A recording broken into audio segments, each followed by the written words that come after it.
Check one, check two, check. Hey. What's up, YouTube? Oodles and oodles. We're about to go live.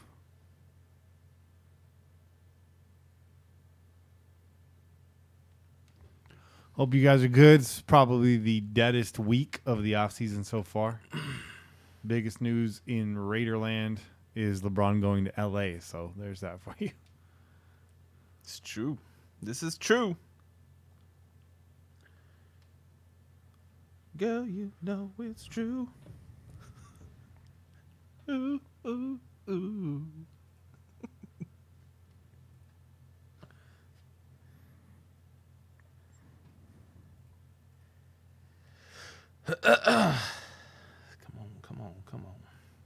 Come on, touch me.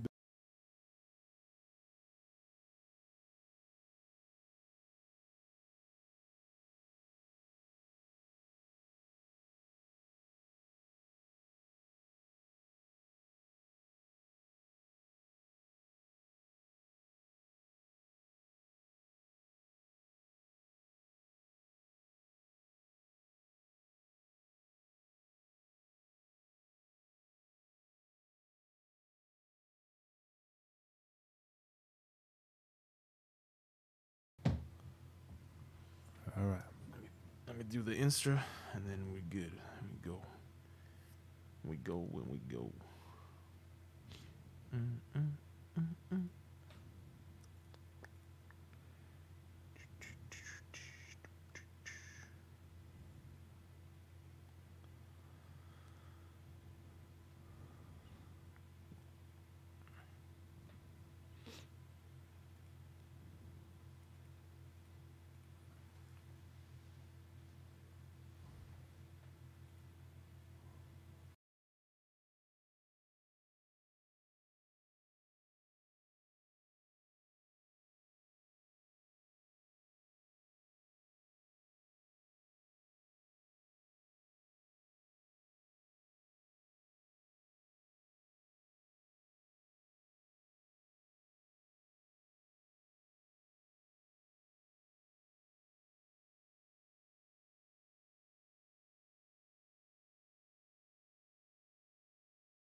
Hang in there, guys. Just waiting on Che. Let's do it. Just gotta send out the message to the Instagram fam. Woo! It's a little hot in here, man. It's hot. All right, let's go.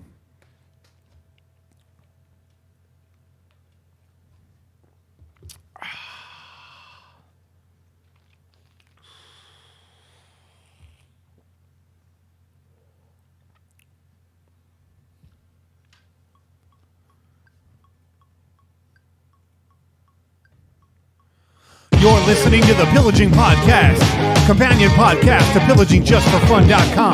That's PJ4F.com, the only Raider fan site made by Raider fans for Raider fans. Tune in every week wherever podcasts are found. Call in and leave a message to be played on air at 408-909-PJFF. This episode brought to you by Creative Media Design Studio. Check them out at CreativeMediaMonterey.com. It's time to pillage another podcast. I'm your host, Kenny Stapler, and I like NBA free agency. What about you, Chad? Hey, I like it too, man. What can I say? I like it too. it's always interesting, always exciting, right? Big Laker fan over here, Che. I'm a big Laker fan, but as we've discussed many a times on this podcast, I'm not the biggest LeBron fan, so don't look for me to be jumping out my seat, hooting and hollering, okay? There's got to be a small part of you that's excited about this. I'm excited that the Lakers are trying to get back into contention. Yeah. Because the Lakers are about winning. That's what our franchise is about. It's about winning. So, yeah, a part of me is excited because it's telling me that they're trying to win. They're trying to get back into contention. Okay. But like I said, don't expect me to just be like, yay, LeBron. What's the next piece of the puzzle this year? Next piece of the puzzle? Well, listen. LeBron isn't going to get it done all by himself. The kids are really young, so you can't expect them to, like, jump up to, all-star level just because he's there. You probably need a two-way player like Kawhi, right? Mm-hmm. Which they've been working on. They've been trying to work on. And you probably need a big man, a legit big man that could defend the rim. Yeah. Someone that can defend the rim, someone that's athletic, someone that's going to get easy buckets. Well, I wish you guys the best of luck. I'm a Warriors fan myself. I think Yes, a Warriors-Lakers rivalry with talent on both sides of the ball is exciting. Yes, it would be, man. It would be because if you really look at it, the West isn't what it used to be. There used to be, at least like 4 or 5 teams that were legit contenders all at the same time. You had Portland's, you had your San Antonios, you had your Lakers. The Suns were in there for a little while, Sure. There's tough teams in the West, but there's really only a couple teams that are elite in the West right now. Yeah. Right? Yeah. San Antonio's old. They still play good ball, but that's because they're coached well. But they're not going to beat anybody. They're too old. Yeah. You know what I mean? So yeah, it's needed. It needs to get back to the old ways, man. Absolutely. And along the same lines, the East most definitely isn't what it used to be now with LeBron gone, especially. So just want to take this time to remind everybody to check out the Out of Pocket Sports Network. They got their own webpage now. Just search Out of Pocket Sports Network. Put that in your Google machine. You'll get that. Make sure you follow them on Twitter. Check out all the episodes that they release. There is a Vikings podcast there, which you may or may not want to check out. But it is a good football podcast, so I'd recommend that. And, of course, our sister podcast, Just Win Ladies, working on getting them some better fidelity. But the content is on point. Yeah. They just had Phil Vilipiano's daughter on. They're going to have Kenny Stabler's daughter on soon. Nice, man. And we're going to work on that too. But we don't want to crowd their guest list, so maybe we'll have Kendra on in the future. There you go. We don't want to steal their thunder at all. That would be rude, as they say. Make sure you follow us on Twitter at Pillage Just the number 4 Fun. And, of course, find our YouTube channel, youtube.com/The Pillaging Podcast. And if you haven't already, download the official app for Android or iTunes. Yes. Or both if you got that burner phone. There you go. You hide it from the cops. Yeah, you never know when you're going to be on the lam and you got that burner phone. You want to get some entertainment. It's good. From the app, you can do everything. You can call the show. You can link to our YouTube, our social media. You can go to the webpage and chat. And, of course, you have access to every single episode we've ever released at the touch of a fingertip. Oh, and yeah. It's always free. I just want to say thank you to those that have been leaving reviews. We got a brand new review on iTunes this week. It's great. We are currently the second highest rated Raiders podcast in the world on iTunes right now. Man, so that's official. We're close to number 1. So if you're a big fan of the show, if you consider yourself a pillager, there you go. Make sure you just leave those reviews. Yeah, get us to number 1. That's it. At least let us be the number 1 Raiders podcast. Yeah, and that's pretty cool. If you really support us like that. For an upstart like us, it's pretty cool. That's really cool, man. That's really cool. And that's on the backs of all the pillagers out there, because if y'all weren't listening, me and Shay would just be having regular conversations. Kane and us would be having regular conversations. This is what we do. This is what we do anyways. We just put a mic in front of our face. And, we're just like, hey, we like to talk this shit all the time, so we might as well put this on tape, right? Let's record this, man. And again, I encourage you guys to leave a donation if you like the show, even if it's like $1 a week. A little bit of something helps us out. We got some great donations this last week that's going to make our banners and our tablecloth possible this year out at the tailgate. And we're still trying to gather equipment for that tailgate, a power, basically like a power generator, a power block, looking for a canopy, stuff like that. So we're gearing up. Anything that you give us goes to making the show bigger and better, the production quality up every week. So that's what we're trying to do, and we appreciate all the help so far. So are you ready to get into this? Yes, I am. All right. While the Oakland Raiders star defensive end Khalil Mack waits for a new contract, one of his teammates had a message for general manager Reggie McKenzie. Uh-oh. They need to pay him. Raiders defensive end Bruce Irvin said on live Instagram on Mack's account on Saturday, "Hey, Reggie, pay him." We've talked about this before, so I'm not going to beat a dead horse. Yes, that's the obvious. They need to pay him. It's a domino effect, guys. Right. Just hang in there. Yep. May or may not get done this year. You know people don't like it when you say that, Kitty. I know. Our listens dropped off significantly last week. I think that was why.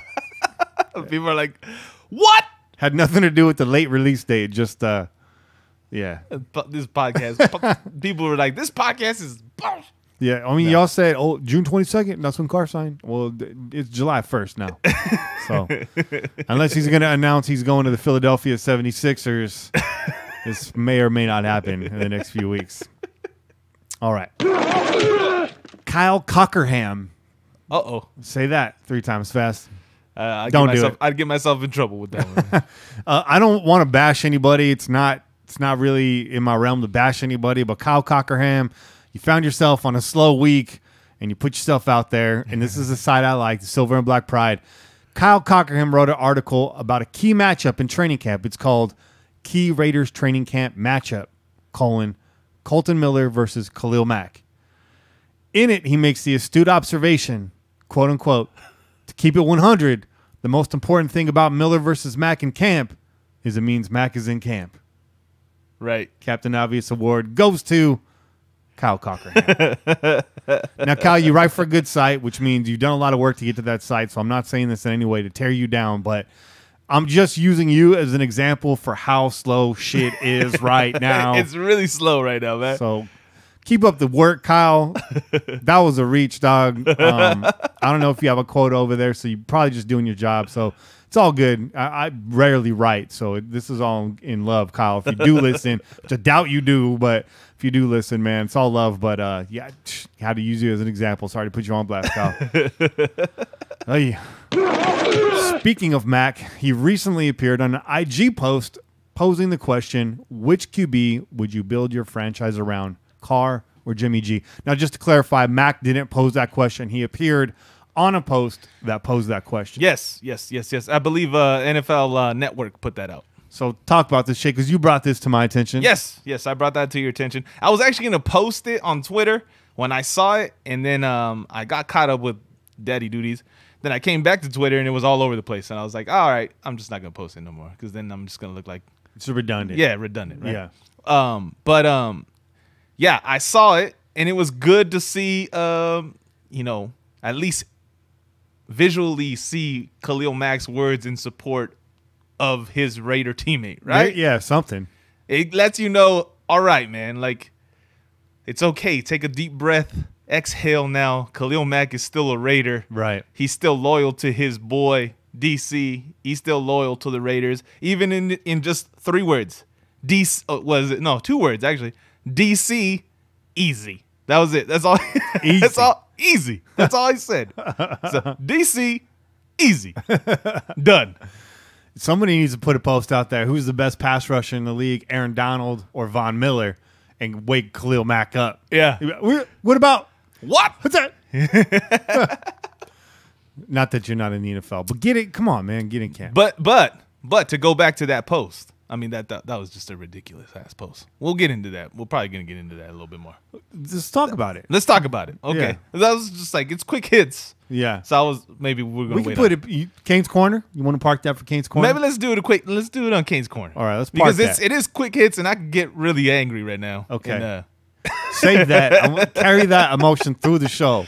Let's save it for when I got at least at least 2 beers in me. Right now I'm halfway through one. Are those IPAs too? This is this is the Lagunita's little something ale. Okay. You know, that's like some easy ale. Is that like a session ale? Is that what they call it? Yeah, it's not too bad. It's not too strong. A session ale is like a daytime beer, right? It's like supposedly. It's what you're supposed to be drinking in a hot ass room like this. Okay. To refresh yourself. Okay. Without getting into trouble like you did last weekend. There you go. But not on this show. Not on this show. I got in trouble on the Saturday before the show. That's gonna happen next month when we bring these drink tank boys in Woo! here. Yeah, that's what I said. We're gonna have make sure we have like a taqueria catering. A taquero? Yeah. To recover. Let that tortilla soak up that alcohol, bro. I want to make sure we have an air conditioner first of all. Raiders rookies visited Facebook and unanimously agreed KO is the strongest Raider on the team. Key and Hurst, notably, are both happy to be his teammates and not on the other side of this beast on game day. Got nothing to say about that. Just thought I'd throw it out there. It's there.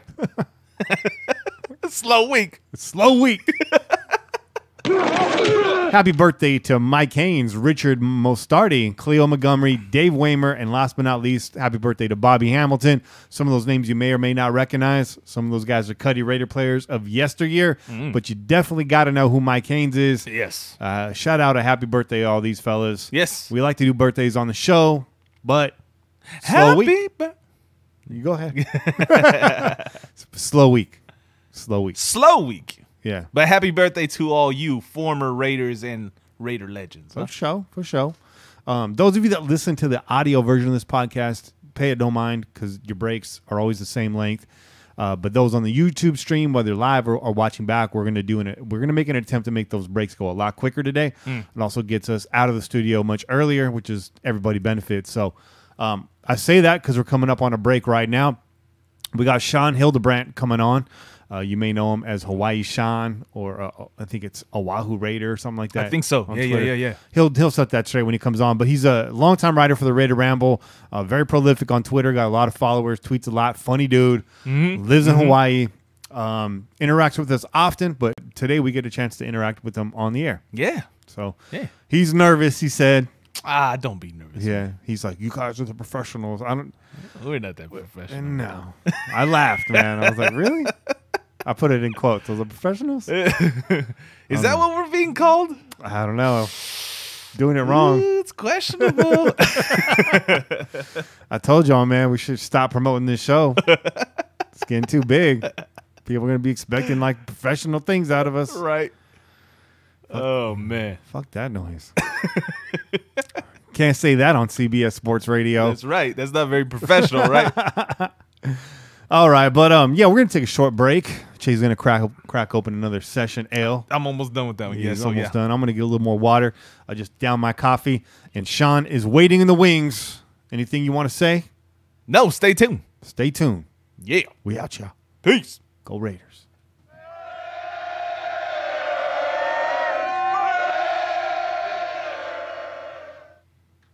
Yeah.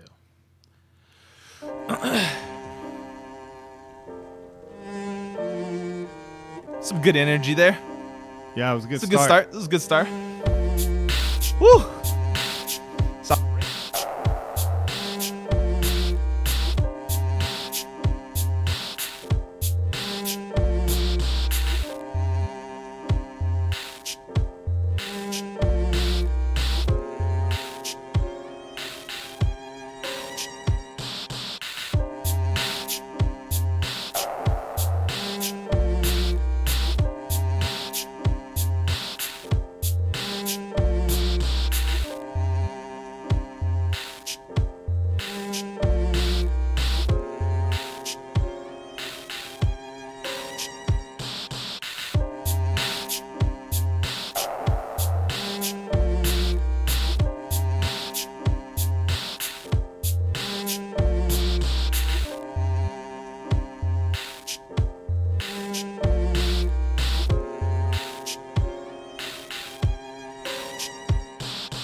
Thank you very much, Raider Rob. Appreciate that, man. Man, you gotta be listening to the show. You gotta listen closer, Devin. Che's not loving LeBron as a Lake show, but loving the proactive nature of one Magic Johnson of getting somebody to the Lakers. And yes, I know that Magic is not the GM. Rob Pelinka is the GM. Okay, but nonetheless, they're working as a team. What's Magic then? Director of basketball operations? I think so. I mean, he's basically Jimmy Buss. He took over for Jimmy Buss, you know? Yeah. We're ready to get back on the air just as soon as Sean's ready to join us.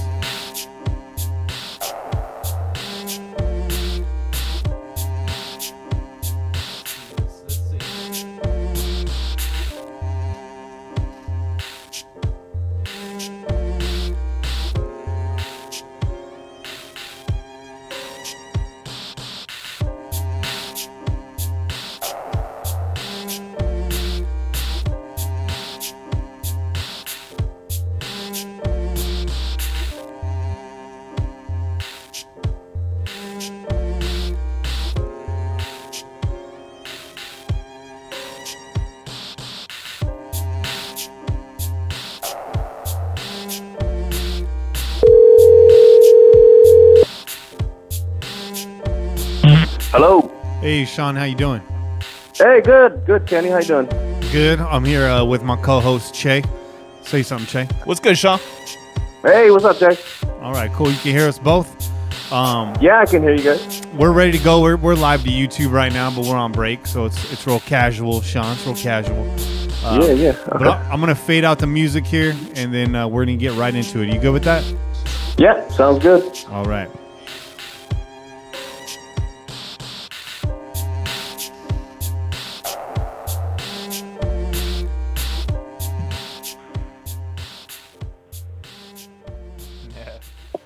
Hey, thanks for that shout out, Juice. That was the most unprofessional fade I've ever done, Che. Sean, are you outside right now? Are you currently outdoors right now? No, I'm inside. Okay, cool. That's good to know. All right, just trying to make sure we cut down on the background noise. Good. Yeah, I think we're ready to go. Right on. Oh, hold on. Let me crack the second one. Oh, yeah, Che needs to crack another beer. Let me crack number 2. Priorities. I don't want to make that noise on air, man. Told you we were professionals, Sean.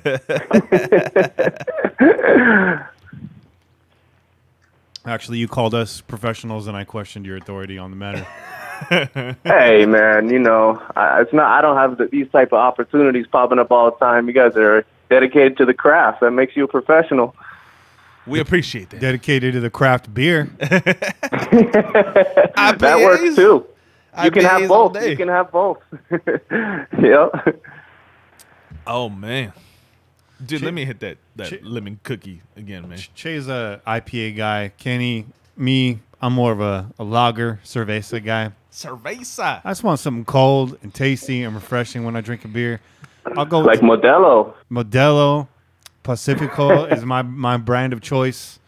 Nobody props up Pacifico the way that it should be propped up. Hey, man. I think it's a good beer. You know what? But Pacifico is even like a cutty beer amongst Mexicans, bro. Is it really? It is, because most people will usually drink that Modelo. Yeah. They got the Corona. Yeah. You know? Tecate even. Yeah. But the Pacifico, like, it's like a certain crowd.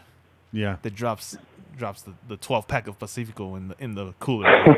See, you know what I mean? This is exclusive beer chat available only to those on the YouTube stream. So, you ready to get started? Yeah, man. Let's do it. Excuse me. Yeah. Professional. Professional. As a professional burp. We on professional time, right? You know? All right, we're back, and we're joined this week by Sean Hildebrandt from RaiderRamble.com. You may know him on Twitter. He's a great follow on Twitter. Many of you guys are following him on Twitter. Sean, how do people find you on Twitter? Hey, not too hard. I have my tag name is Hi Sean 808, but my handle is at Oahu OAHU _Raider 808. Yes, sir.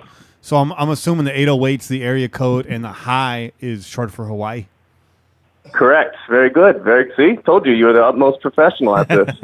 I'm just really good at stalking people online, and I know how to pick up those clues very well.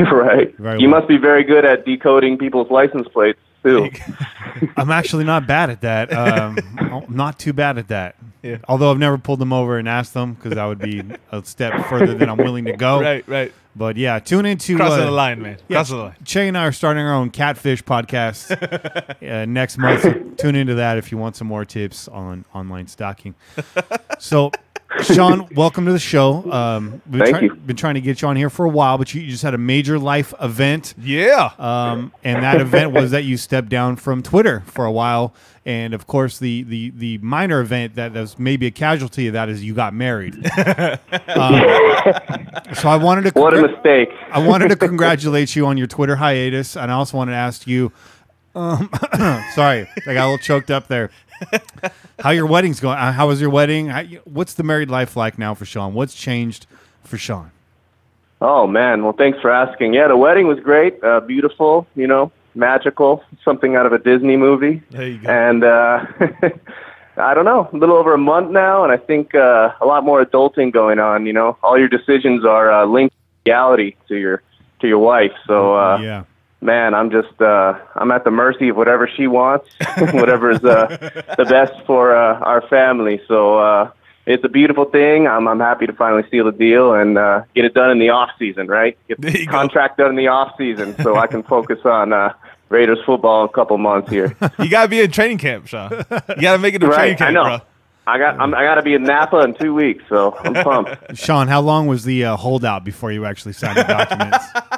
You know what? It was bad. It was bad. It was hopefully not as long as Khalil Mack, but let's just say we've been together. We got married on our decade anniversary. Wow. So, ooh. Hey, but you put in work, you're putting in time though, man. Yeah. That's quality hey, time, man. bro. It's loyalty. That's a Raider thing, right? That's what I'm talking about. That's exactly what it is, man. Yeah. That's good. 10 years of pride and poise. You guys built a foundation that not even a Hawaiian tsunami could knock down. Why you trying to put that on them, man? Why you know. trying to wish a tsunami on Hawaii right now? My boy just survived the damn volcano, and I'm I know, maybe they need that tsunami to just dry that shit up, but damn. I don't know that it would. Yeah, we got the tsunamis, the volcano, but nothing's worse than the fake ballistic missile threats. Oh, there you go, man. That shit was crazy. Damn. No shit. Hawaii, man. Hawaii. Let's talk about Raider football, Sean. Enough goofing around. I'm glad you're married and all that. Hey, I saw the pictures on Twitter, man. Yeah, everything looked beautiful, man. Mm-hmm. Yeah. Yeah. I thought the foam fingers were a nice touch. Really enjoyed that. Anyway, let's get to it. Let's talk about the Gruden effect. What beyond the X's and O's? What kind of influence is John having on this team, Sean? I think the biggest thing that comes to mind, especially after watching the Jack Del Rio tenure come to an ugly close, is accountability. I mean, first and foremost, these guys are at a workplace on the team, and there's a lot of elements of personalities and things involved, but you don't get a good work ethic. You don't get a right team glue without having accountability, and I know John Gruden brings that right away. So for me, I'm extremely excited. I was getting sick of Jack Del Rio's pressers. He liked to beat around the bush a lot. He never really took a grasp of the team when a lot of drama was going on and off the field. The way he handled everything was just terrible. So you see, when Gruden comes in, I mean, he's just coming in right through the door, and he's challenging Derek Carr. He's not caring about his accolades, his talent, who said he's going to be this good or that good. He's not looking at his contract. He's going to hold him accountable, and he's going to ask the most of him, and that's how we're going to see his ceiling get hit, and that's what I'm most excited about. Also, accountability goes right into the depth of the team. I mean, Gruden is the type that, when we had struggles last year from players like Seth Roberts, when we had Sean Smith being handled irregularly for his struggles, Reggie Nelson getting torched. those things won't happen under Gruden. He'll pull to the depths. He'll have the other guys coached up. They'll be on their feet. They'll know the expectations, and then we can handle adversity throughout the season, which last year obviously didn't happen, especially after the Washington game. The team just went flat, and it was easy to see. But yeah, the drops, the turnovers, the blown coverages, the flags, the penalties, those kind of things that happen. John brings accountability to the team, and I think that's what you get the most out of people in a workplace environment, whether it's football as a professional sport or whatever it is you do in your career. If you don't have accountability, you're not going to have success. Yeah, very true. Very true. I think, too, well, I mean, under John Gruden, this was an often penalized team, but you never saw them get crushed. It's true. And the other thing I said right when this all broke was Jack Del Rio. One thing that he did was he let his personal matters get into the locker room with his activity on Twitter. Yep. And John Gruden doesn't care what your political party is. His political party is the Oakland Raiders. That's right. And That's right. That's what it's all about. For him, his religion is football. His political party is the Oakland Raiders. And that's where it all stops. And that's where it starts. And I don't even know that John has a smartphone, so we don't even have to worry about him on Twitter, bro. Yeah, right. So I agree with that. Just a major overhaul, just a giant personality change from the top down on this team. I think John's going to be big. We did ask the question last week, who's poised to have the biggest influence on this team? Sean, will it be Paul Guenther or will it be John Gruden? That's easy to me. It's Gruden. Guenther is just an accessory to Gruden. Gruden's here. He's got the 10-year, $100 million contract. He's the guy that's got this Oakland nostalgia of his former stint, bringing the team. That was the last time we saw sustained success. He's the big media personality. He's the star. Every player in that locker room knows John Gruden well. They've laughed at him. They've admired him. They've seen him hoist up a Super Bowl trophy. They've seen him at the top of the game, top of the media game. Everyone turns to that guy. So, Guenther, we all expect great things from him, as I do. But to me, this is Gruden's team, man. I mean, talk about how many years Mark Davis has been trying to convince this guy to come back and save the disaster franchise we've been, and finally he does.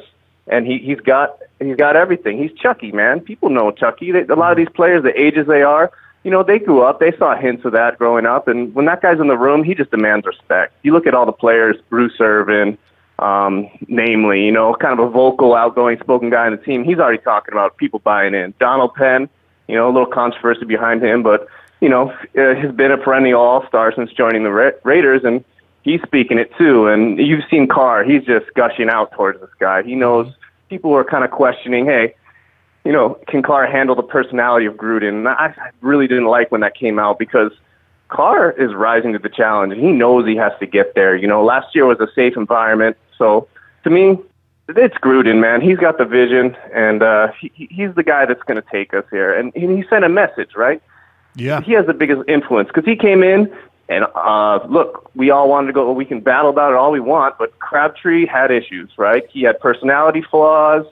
He had, off-the-field stuff. He put himself before the team. Guess what? He shipped out. He's gone. Marquette King, same thing. Shipped out. He's gone. So that's the influence. The team sees that. The players see that. They know that you're going to be held, again, like I was talking before, accountability. So he's got the influence, man. I mean, this is a big, big off-season signing. This is some of the biggest news to happen to the Raiders since the last time we were in the Super Bowl. Yeah. I want to fire a question at you right now from one of our listeners who's following along on YouTube Live. Our stream is delayed, so they're not hearing it as we're saying it, so it's rare I get to catch one of these questions while we're still sort of on the topic. But he wants to know if JDR gets another job, and if he does, what team does he land on? Oh, shit. Before Sean answers this, I just want to say the JDR has no incentive to go out and get another job right now. Let's remind everybody that Mark Davis is still paying Jack Del Rio. That's right. So, Sean, what do you think about that? Does JDR land on another team this year? If not this year, maybe next year. And where would you see him going? Right now, I think it's a crapshoot, but maybe you know something I don't know. I'd say he's not going to be employed by an NFL team right now. He's got one of his sons is, I believe, still attending University of Florida. So I would expect he would use this opportunity, basically being on a paid vacation, to take the time to follow his son's collegiate career, attend the games, be around the university, and things like that. I would be shocked if he was given any sort of an NFL coordinator position just for how so many things unraveled poorly under him in his Oakland tenure. And let's not forget, he had a very good team in Jacksonville that unraveled under his watch as well. So I don't even understand what the best part of his career has been outside of defensive coordinator for the Broncos. That was a talented team. They had Aqib Talib, Von Miller. I mean, they were stacked. So you can't really look at anything in his career and say he's done a good coaching job. I mean, he's a former NFL player. He has that going for him, and he's been there in the trenches. But, man, I would be shocked. I don't think that guy gets a sniff at an NFL job. Yeah, that's a good point. I mean, what do you think, Che, with everything that unraveled last year specifically? I mean, if we had social media during the days he was in Jacksonville, we may have learned a lot of things back then. Yeah. But would you agree with Sean? It's going to be really hard for JDR to find a spot until this all cools down? I do. I agree that it's going to be hard for him to find a spot. I also agree that he doesn't really have any pressure to find another job. Yeah. Right? But he did mention something about his son being in playing college ball and going out to see that. Maybe he ends up in college, bro. Yeah, I wouldn't be surprised. That wouldn't surprise me if he ends up coaching college ball at some point. But I think it's going to be a while before he gets a call from an NFL team saying, hey, you want to coach? Because he didn't do very much of that, dude. Yeah, I think you might. He's more likely to find him in a Napa Auto Parts commercial next year than anything. He just looks like the type, I don't know. Napa know-how. This segment sponsored by Napa Auto Parts. Sean, who's going to be the breakout star on this team in 2018? I'm saying breakout star, not Carr's going to finally have his breakout season. Like, who's the breakout star? Who's the guy folks aren't expecting to see? I think there's some layers to that. I think if I'm going to pick a name, it's got to be Conley, Gareon Conley. I mean, he's kind of set up for success, but that hinges a lot on his health, and that's kind of not something you want to bid all your money in. But I honestly think it's Conley. I think he's taken the time to get fully healthy. He's on a staff that's going to take care of his injury correctly and not all the snafus that went through last year with Jack Del Rio, Reggie McKenzie. I think they understand what they have there. And if you look at the guy's college film, he just completely blankets people. He's athletic. He uses his arms well. He's a ball hawk. I think we saw that in the Jets game last year, defending a couple passes. And I remember tweeting that day saying, I've never seen a corner go for a ball like that since Nnamdi Asomugha. And he was a rookie, man, and he didn't get much camp time because of his shin splint injury, whatever you want to call it. But I think it's Conley. And with that D-line, getting those hopefully upgrades on the pass rush, Arden Key, Maurice Hurst, PJ Hall, and then you got Urban playing full-time on the edge. And hopefully when Khalil Mack signs the dotted line, we're just looking at an upgraded pass rush. And when you're a good ball-hawking corner, you know the timing, the pocket presence of the quarterback. You know when that ball is coming out. So it's not only just something I hope to see, but I'm pretty confident that that's the guy that by the end of the year we might see him as a Pro Bowl nominee. And then also, if I had to defer after that, I would probably say Maurice Hurst, just because, again, the upgrades on the D-line, Khalil Mack demands so much attention. I wouldn't be surprised if Maurice Hurst puts together a huge season as well. But for me, it's Conley, man. And it's time, and I think he's motivated, and he's got a good corner opposite of him. But, man, I'm just really hoping it comes to fruition. But I think that's for sure the direction. That's the star. And I got another question for one of our listeners. This kind of goes hand in hand with that because Conley's on that Paul Guenther coach defense. I'm sorry, he's throwing another question at me. I got distracted.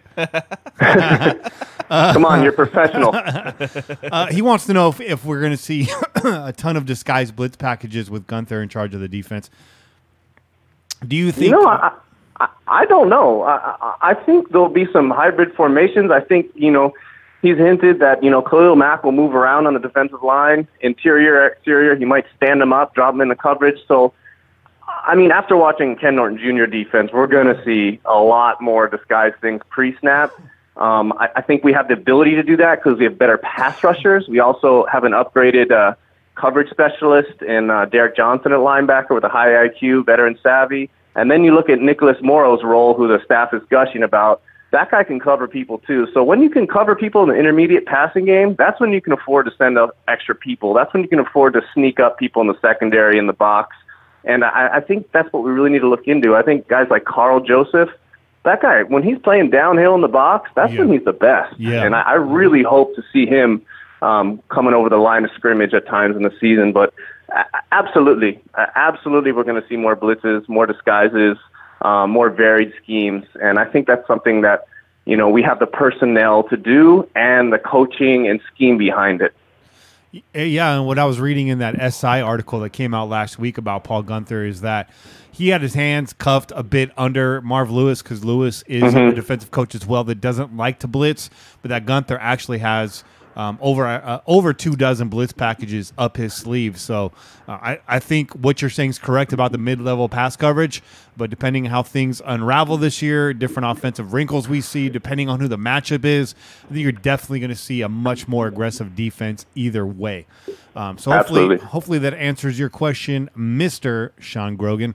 I see you got another question there. We're going to park that right now. We're going to keep moving forward here with Mr. Sean Hildebrandt. Who's going to have the biggest bounce back this year? Is it going to be Marshawn Lynch, Amari Cooper, or possibly even a guy you're excited about, Doug Martin? Man, that's tough. I mean, you look at that trio of those players, the easier answer is all of them. But if we got to individualize who's going to, see the biggest jump of a bounce back season. Yeah. Gruden came in and he's already said, Cooper's going to be the focal point of this offense. And a lot of people up in arms about that. But you got to grab onto it. You look at Cooper last year. I mean, he had 680 yards and 7 touchdowns. For him to double that, as far as yardage, I think he will be tickling like 1,200 to 1,500 yards, probably receiving. His targets will go up dramatically, and the scheme and everything, they'll get him in open space. He won't be dealing with the traffic type kind of routes they're trying to have him do. But I think, as of right now, I would say Amari Cooper. I think a lot of things are going to get cleaned up for him. I believe our trio of wide receivers with Jordy Nelson and Martavius Bryant, I think that, and with Jared Cook establishing himself as a pretty effective target last year, I'm really liking the opportunities for Cooper. And assuming that we can get Lynch going, or the stable of backs, the play action concepts fit Cooper's mold. He can double move. He can and he can take short passes, coverage backs off, and he can get the ball down the field for big plays. So I'd have to say Amari Cooper, but I cannot sleep on Doug Martin enough, or nobody should be sleeping on Doug Martin, I should say. To me, that guy has the ability to pass catch the ball. He's a change of pace back to run the ball, and he'll be in the best offense he's ever seen. He'll be behind the best offensive line he's ever seen. He's going to be with the best quarterback he's ever seen. He's going to be with the best coach he's ever seen. I really think people are sleeping on Doug. He's had 2 healthy seasons. In his 2 healthy seasons in his 6-year career, both those years, he rushed for over 1,400 yards. Excuse me. The rest, he had injuries. He had bad teams and things in between, but I think that guy's going to play a very important role in our offense. And, I mean, when you look at when Gruden's first stint in Oakland, there was a year where he had Charlie Garner, Wheatley, Zach Crockett, and John Ritchie on the team. So he's not going to just give the ball only to Marshawn Lynch. He's going to want a varied rushing attack. He's going to want different weapons behind that monster offensive line. But for sure, I'd say bounce back. I'm going to have to go with Amari Cooper, but I think Raider Nation needs to stop sleeping on Doug Martin. All right. Fair enough. And let's not forget that John Ritchie was the leading receiver on one of those teams. It's true. Crazy. Mind blown. Are you at all confident Donald Penn will survive this season? Donald, he's been making a name for himself on and off the field for different things, whether it's fighting fans or weird kind of divorce relations he's having. But Penn's a captain. I mean, he's a veteran. He's one of the most vocal players on this team.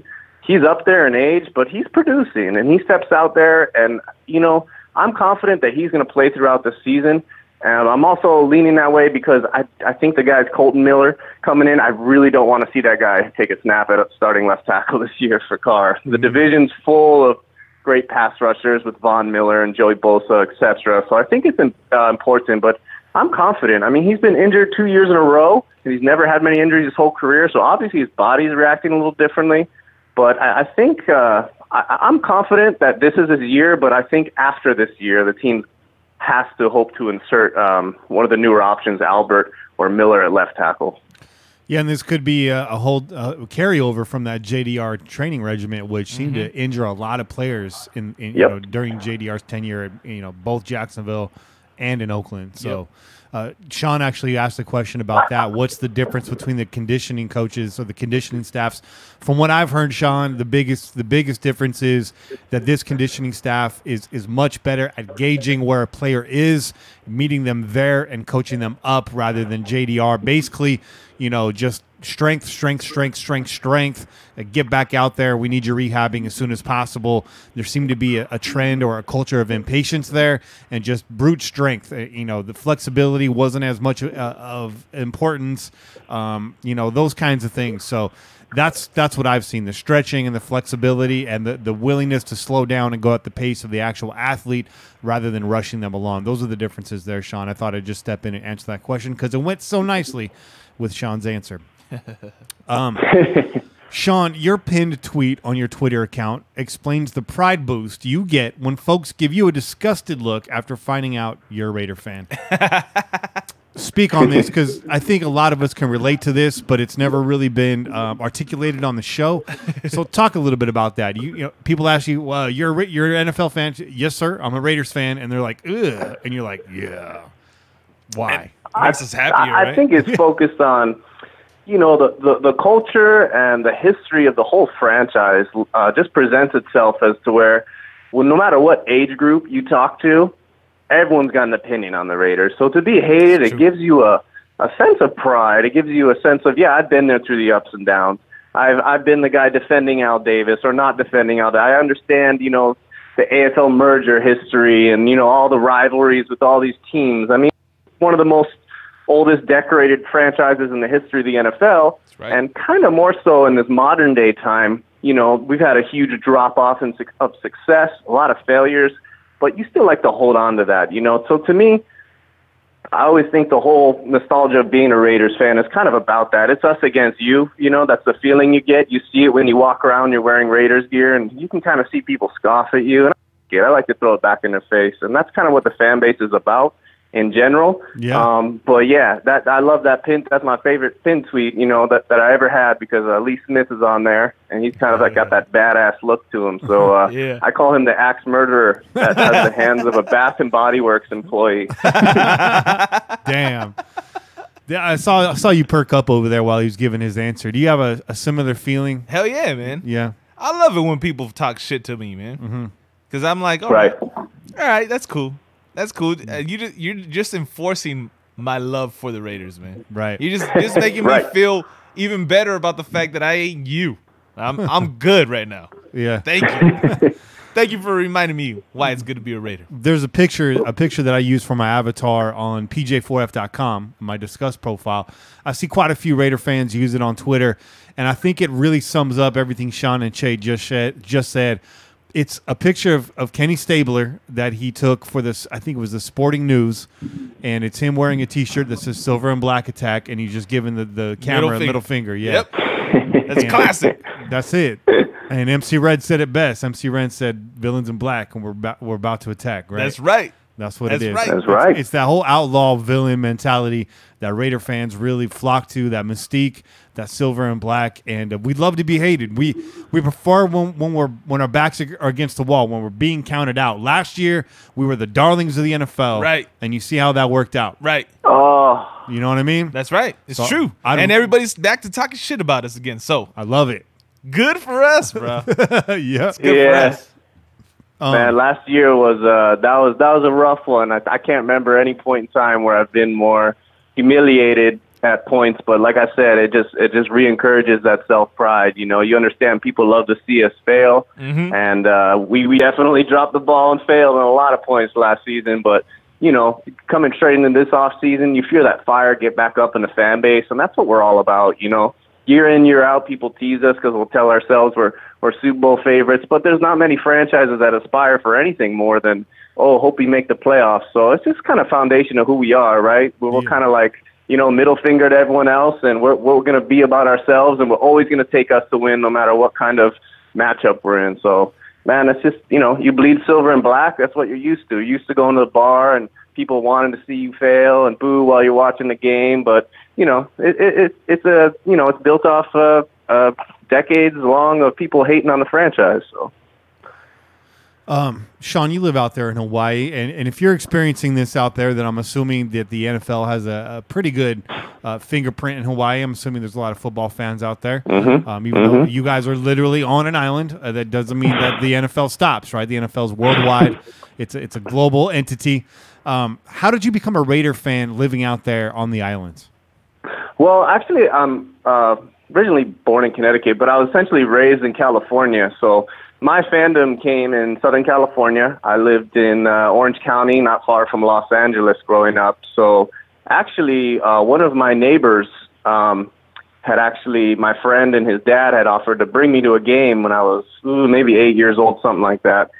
And at that point in my life, I really liked watching, I think, all the good teams, but I never really had a team because my own parents didn't have a team at all. So when I went to the game, man, we was in L.A. out there at the Coliseum, and, man, that was an experience. I'll never forget it. We were sitting way in the back. It was hot as hell. It was packed. We were playing the Chargers. Natron Means was the running back at the time. That might ring a bell. And so that's like Jeff Hostetler era Raiders. Yeah. And then, Haas with the mustache and all, man. But I just remember sitting way up there in the back, and there were these big group Mexican dudes about 4 or 5 seats behind me. And back then, you could bring stuff into stadiums. They had like a 20-foot flagpole, and they're waving this big Raiders flag. And this guy is just hammered drunk, and he's yelling, he's going, "Raiders, you pussies, you pussies." And I'm just like, I'm looking at this guy, and here I am,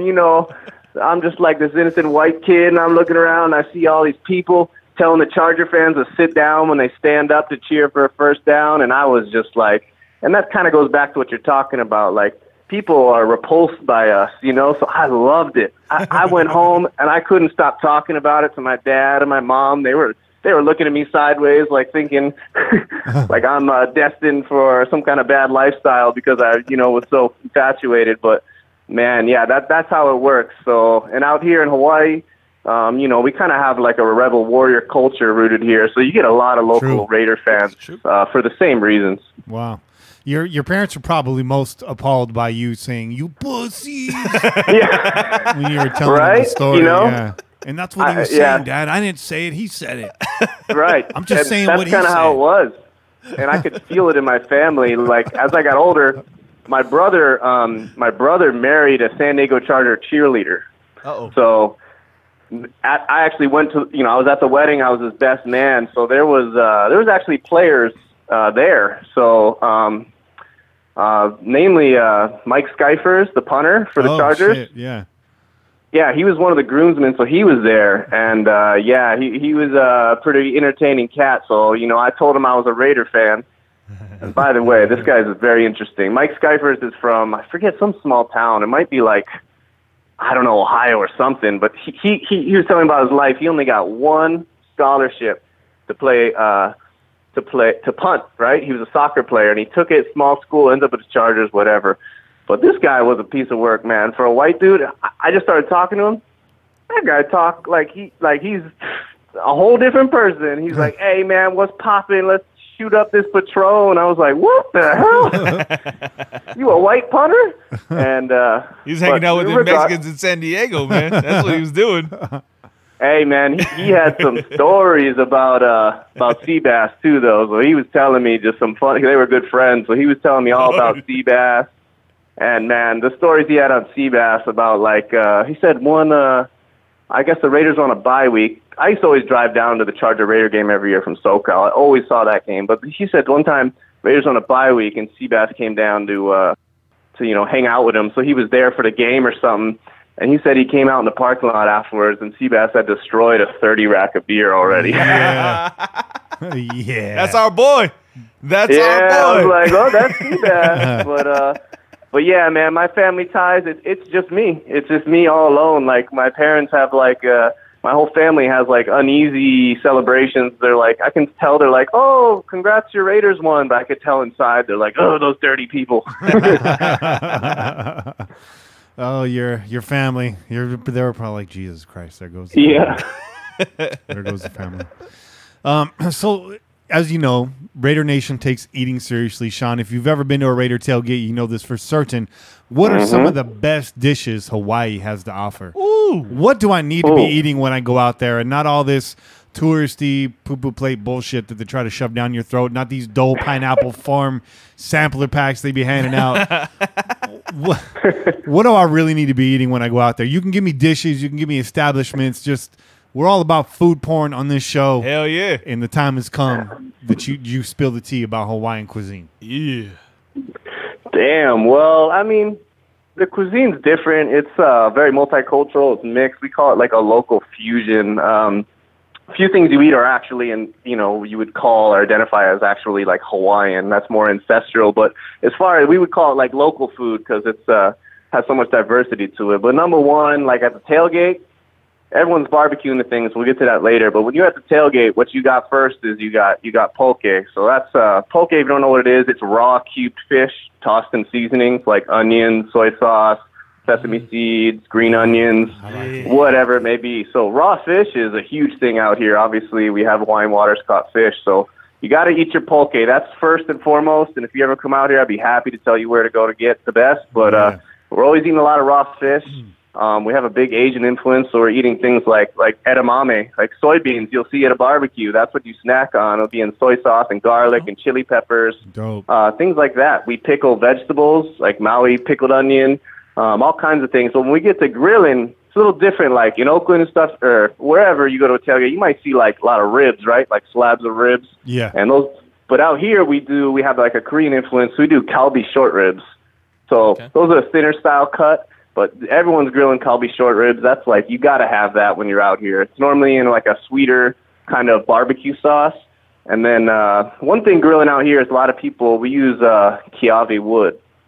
So it's a local on-island tree, and they use the wood mixed in with the charcoal to get it gives a nice smokiness and flavor to it. It's very distinct. It's very different. Kind of similar in the mainland. People use different kinds of like oak wood chips or cedar or whatever to smoke the meat, but kiawe wood, anything grilled with kiawe wood, you got to get that. And then like things like guava chicken. Guava chicken is super popular. So it's like a barbecue chicken, but there's infused like guava in it. So it's either a syrup or a melted down juices, a little sweet, absolutely delicious. You got to hit that up. Out here we eat teriyaki beef. So like you won't see, we do steaks too with Hawaiian salt and regular seasoning like anybody else, but we do a lot of terry beef because of the Asian influence out here. Got to get you some of that. And then everything comes with rice, by the way. There is no substitute starch out here in Hawaii. Everything's white rice. So that's nothing you got to get used to. Yeah, I'm a fan of rice. You like that rice? I'm a fan of it, man. Come on now. I'm a Mexican household, man. We had rice every dinner. Oh, bro. Rice and beans, bro. Rice and beans. That's the way we live. That's the way we survive. Rice is like a religion to the Latin people. Hell yeah. The greatest thing about rice and beans is like that's what I grew up with. And then of course my lady, she didn't grow up with that. But now she always wants to go over to my mom's and pops to have them rice and beans, man. This is so we go have dinner every week, man. Yeah. You know what I'm saying? So Sean, if I was in Hawaii tailgating, what would the tailgate look like? Out of all those foods, what would be the most common thing to throw on the grill to have at the tailgate? What would folks be bringing out? And I want to preface this by saying the tailgate group that we hang out with is primarily, I think, Islander and Filipino. I could have that wrong, but Sean, what would we see out there in an island tailgate? I think number one might be the kalbi short ribs. But just like when you say what would you see out here at tailgating, what would be uniquely different is just kind of the games, the atmosphere. You out in the weather, we have we have the great weather year round, so people are doing a lot of good activities around the barbecue. Out here, like when we have tailgates and things, there's a lot of live music involved, or a lot of locals bring their own instruments and play their own music. So it's a little bit different than people just bumping their own stereos and sound systems and things like that.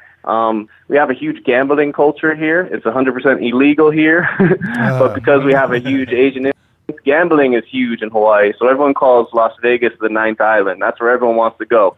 Everyone got the money and time in Hawaii. They travel to Las Vegas so they can gamble it up. So you're going to see a lot of gambling, little side bets and things going on. And we play things like Portuguese horseshoes, kind of like playing cornhole. It's like a wooden box with a hole cut in it, the same size as the washer, with a little backboard, and then you cover it with like carpet, and you're just tossing washers back and forth, just like cornhole. But Hawaii is totally different, man. A lot of people will be drawn back a little bit in their uncomfortable zone, trying to figure out all these things. But it's definitely unique. But that's why we love it. Yeah, it's good. Yeah. I like the sort of the fusion of culture and food you get there in Hawaii. I think it's next level. The kind of seasoning you guys use, the way you pickle your foods, everything. And when you're on an island, your access to resources is very different than when you're out here in California or even the middle of the country, surrounded by all these different food distribution centers. You know, where you go determines where you eat. Nobody's ordering seafood in the middle of Missouri, right? Absolutely, right. You shouldn't be getting poke when you go to Montana. Don't do it. Don't do it. It's true. It's risky. You're asking to go to the ER, bro. I'm just saying, you're asking to go to the ER. But I've never been out there on the islands, but I hope to do that one day. My lady would really like to get out there with me, so it would behoove me to book that trip sometime soon. Yeah, absolutely. You get some points for that one, bro. Yeah, that'll be big. You're gonna get points just for saying that on air, boy. I'm just saying that. She's probably watching right now. Now it's gonna happen. My girl's not the biggest sports fan, but she does watch parts of the show, and that's plus right there. That's bonus. It's a big bonus. That's a move in the right direction. That's it. Yeah. So Sean, man, anything else you want to talk about before we get out of here? Man, not much. I just, grateful for the both of you for having me on. But, man, it's kind of that point in the year where we're just kind of on edge waiting for camp to start. Yeah. I'm just, anxious, obviously, as a Raider fan. I really want to see Khalil Mack's contract getting. But I kind of was tweeting a little bit ago. I said, hey, this thing's going to go into about mid-July. And that's kind of where I still see it at. I don't see it bleeding in too much into August. I think that'd be slightly worrisome. Either way, week one, Khalil Mack's going to come out. He's going to be the starter, and he's going to be ripping through through offensive lines. Yeah. Probably at his best rate of his career. I really think he's going to have a good shot at Defensive Player of the Year again. I hope so. Unfortunately, this deal's not getting signed this year, but I hope you're right. I hope I'm wrong, Sean. I really do. I want to say thank you for coming on the air with us. We want to have you back on when there's actually some things that we can sink our teeth into. Hell yeah. So yeah, absolutely, yeah. My pleasure, man. Thank you, guys. Mahalo. There you go. Yeah. Mahalo to you, too. From out here in California, from the Bay Area, the heart of Raider Nation. Thanks again, Sean, for coming on the air. Make sure you guys follow him, Oahu_Raider808. Of course, you can read his stuff at theraiderramble.com. Sean's going to be getting back on the horse here soon and busting out some articles for all y'all. But make sure you follow him on Twitter. Make sure you're following the Raider Ramble as our spotlight on the Ramble continues to ramble on. Oh, yeah. All right. Che, for Che and for Sean, I want to say thank you on behalf of Raider Nation, and we'll talk to you again soon. All right. Take care, Sean. All right. Thank you, guys. Follow. It was an awkward goodbye by me. I got to say. It's okay, man. It happens. Yeah. We so many words were said, right? Yeah. There were so many words that were said in that little section. It got a little crazy towards the end. Hella wordy, hella little nerdy. mixed up. That Keurig pod was packed tight, man. There you go. Caffeine got me. Got you a little jittery. Yeah. Throwing out all kinds of words. Yeah. Just as my cup was finished, the LeBron news came out and everything just started moving inside my body. I was like, I feel a certain kind of way. I don't know. It's exciting, man. It's an exciting afternoon. Yeah. Anything you want to talk about before we hit the break? Nah, man. Let's go ahead. Let's hit this break. Let's listen to these calls. Let's see what the YouTube chat is all about right now. Mm-hmm. And then let's get back to these people, man. Yeah, man. We're check out the YouTube. Just like Chase said, listen to your calls. And, of course, Kane's Corner on the other side. Peace. Peace.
All right, YouTube, we're going to play these callers right now. Oh, yeah. Get our notes together, and we're right back.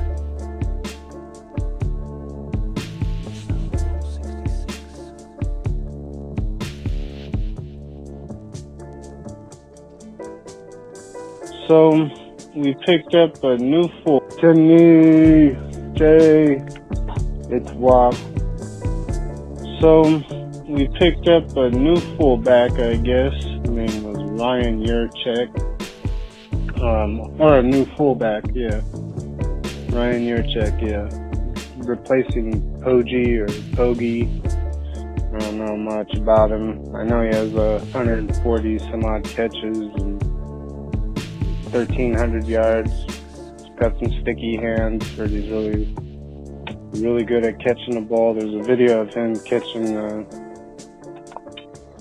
ball while he's driving a jet ski, which is a pretty cool one-handed catch. It's pretty badass.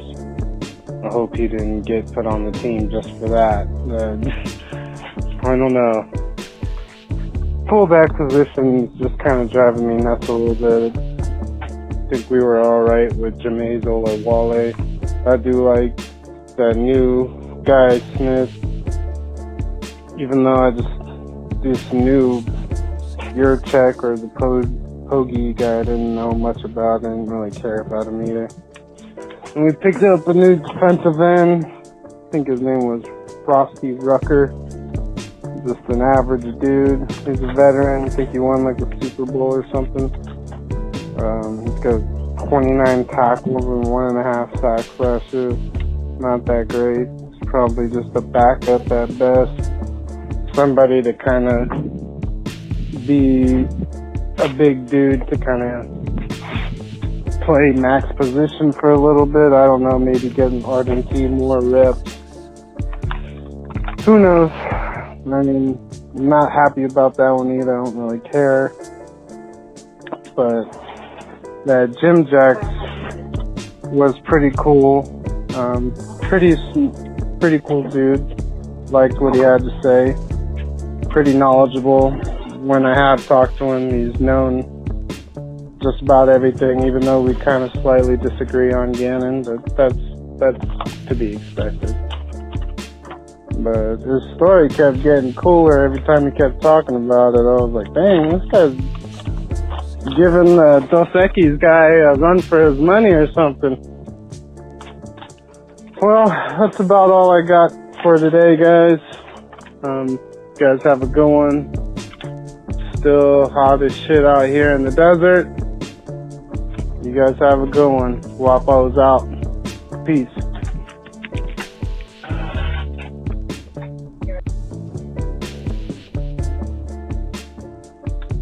What's up, fellow pillagers? Kenny, Che, Kane. Everything's good out here in Kansas City. It's your boy Jen. Hey man, I really didn't want to talk about a Raider topic today. I just want to talk about an NFL topic in general with this new helmet rule that they're coming with lowering the helmet. I think that the fans should really be upset about this and let the NFL know that maybe they should change this rule, bro. Because, I mean, it's going to be a penalty on, potentially there could be a penalty on any play. Anybody making a tackle could be lowering their helmet just to make a regular textbook tackle. Even if you keep your face mask up and you level change, you lower the way your body is, and it's going at 1,000,000 miles an hour in the NFL, what ref is going to call that right? And is that reviewable? I mean, a receiver protecting themselves or a running back protecting themselves. It just seems to me a ridiculous rule to have. I don't know. Kenny, Che, I know Kane gonna have something to say about it. But yeah, man, that's what I wanted to talk about. And for the food, y'all tripping with that American cheese on a burger. Y'all need to grow up, get you a nice piece of cheddar, get off the little American cheese kick, bruh, advance your taste buds. Cheddar cheese go on a backyard burger for sure, for sure. Sorry, Kenny, I can't agree with you on that one. All right, I'll holler at y'all.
Yeah, this is Jen. I almost forgot it's Mike Haynes' birthday today. I want to give a good happy birthday to Mike Haynes.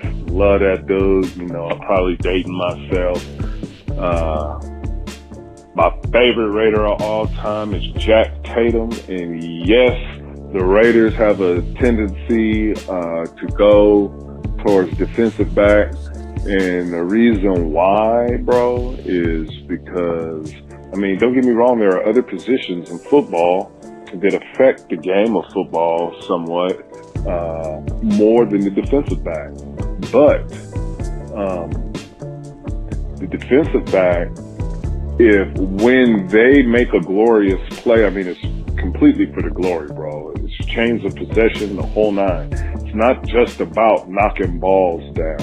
It's about changing the whole complexity of a football game in one play, and that's what the defensive back does.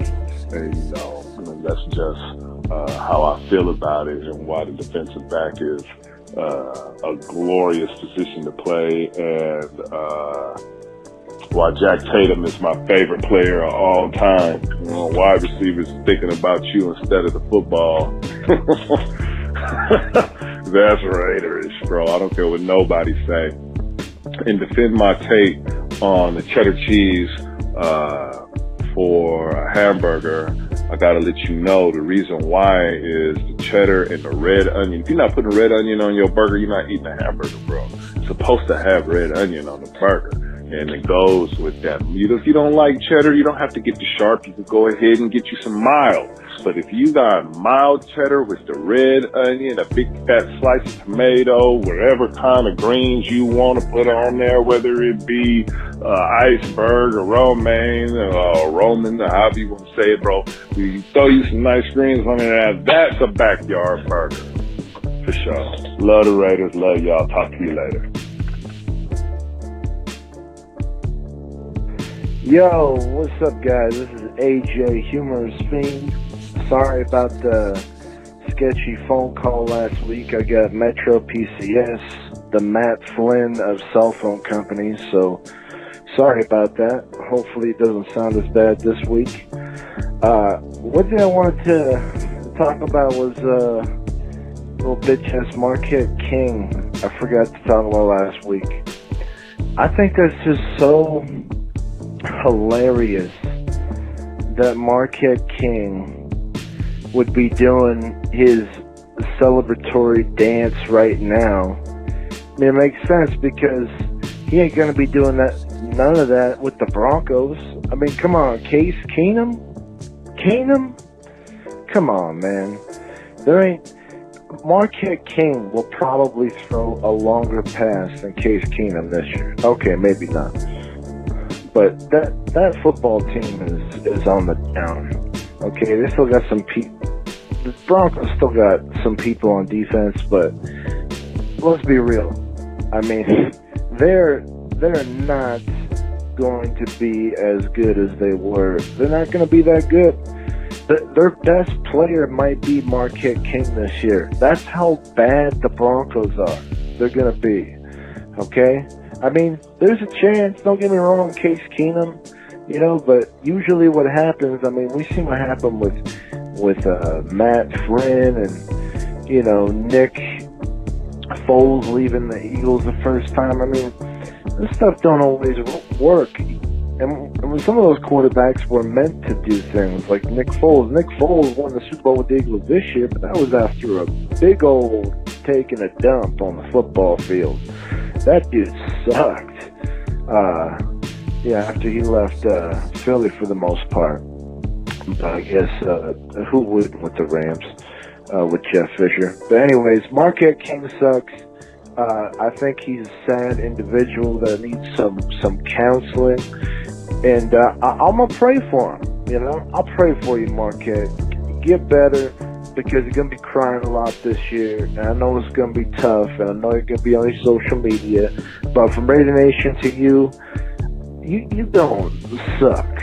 And we're going to enjoy it. Bruce Urban, go get that man. Go Raiders.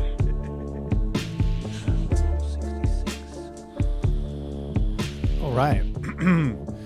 Those are our callers this week, you two. So we got our notes here. We're going to be jumping right back on air in just a moment to respond to that. Hope y'all are doing well. Thanks for sitting tight. See, there's still some folks joining here and there. I see some new names in the chat this week. We appreciate that. Hell yeah.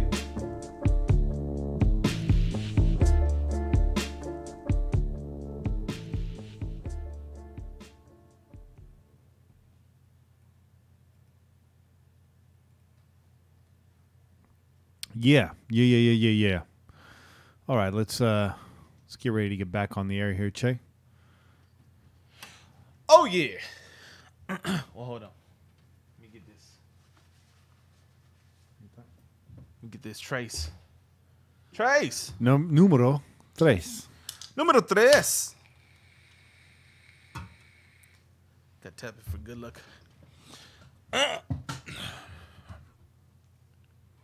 Yeah. Oh yeah. All right. 1, 2. And we're back on the air. Those are some of the callers. We're back here from the break. Those of you just joining us on YouTube, welcome. Those of you watching the live stream for the first time, welcome. And those of you watching the playback for the first time, understand that the breaks aren't cut down to the short segments you're used to on the audio version. They do play out. We're doing our best to make those shorter every week. So we appreciate your patience. Use the live chat in the meantime to talk with your fellow Raider fans. And if you're watching this back after the live chat has ended, well, just fast forward. That's all I can say to you. Once you see that "we'll be right back" sign disappear, well, that means we're back. So doesn't take much to figure that out. Let's run through these callers, Che. Let's do it. First off was your boy Wop, talking about our new fullback, Ryan Yurchek. Yeah. We don't know shit about him either. All right. Wop says Ryan has sticky fingers. A young Wop probably knows plenty about sticky fingers.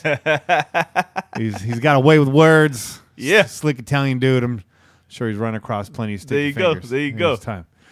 And I'm not talking about the member of Onyx either. Sticky Fingers, who's gone on to an illustrious film career. That's true. He was actually featured in several episodes of The Wire. But I digress. Hey, didn't he also star in the TV show Blade? I don't know. I never watched that show. Yeah, it didn't last very long. But he was Blade in the TV show. Interesting. Yeah.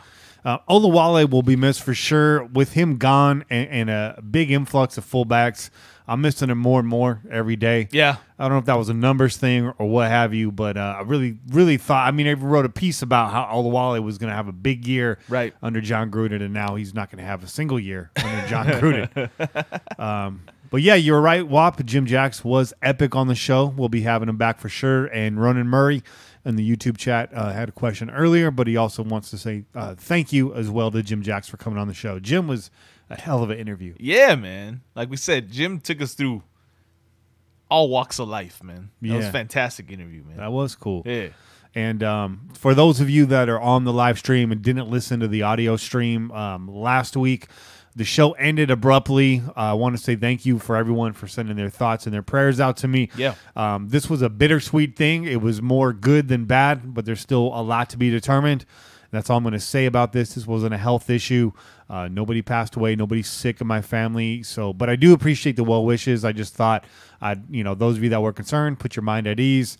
It's just a big development in my life, and the way that it happened was a bit wild. Yeah, but unexpected for sure. Could be some real positives coming out of this. So once it gets to a certain place, I may decide to let you guys know what was going on.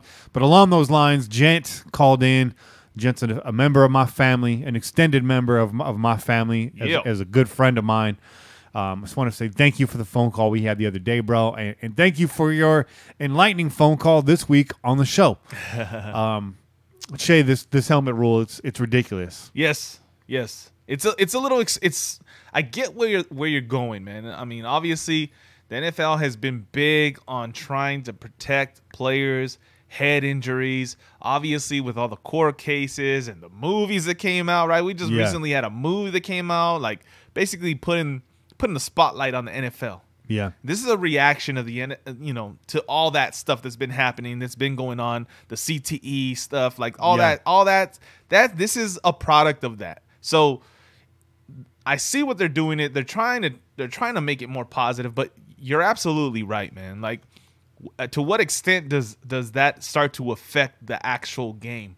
And I think it is going to affect the game because, like you said, basically anytime a player just brings their head lower than where it was, to start with, you have the potential for a flag to be thrown, be it on the defense or the offense.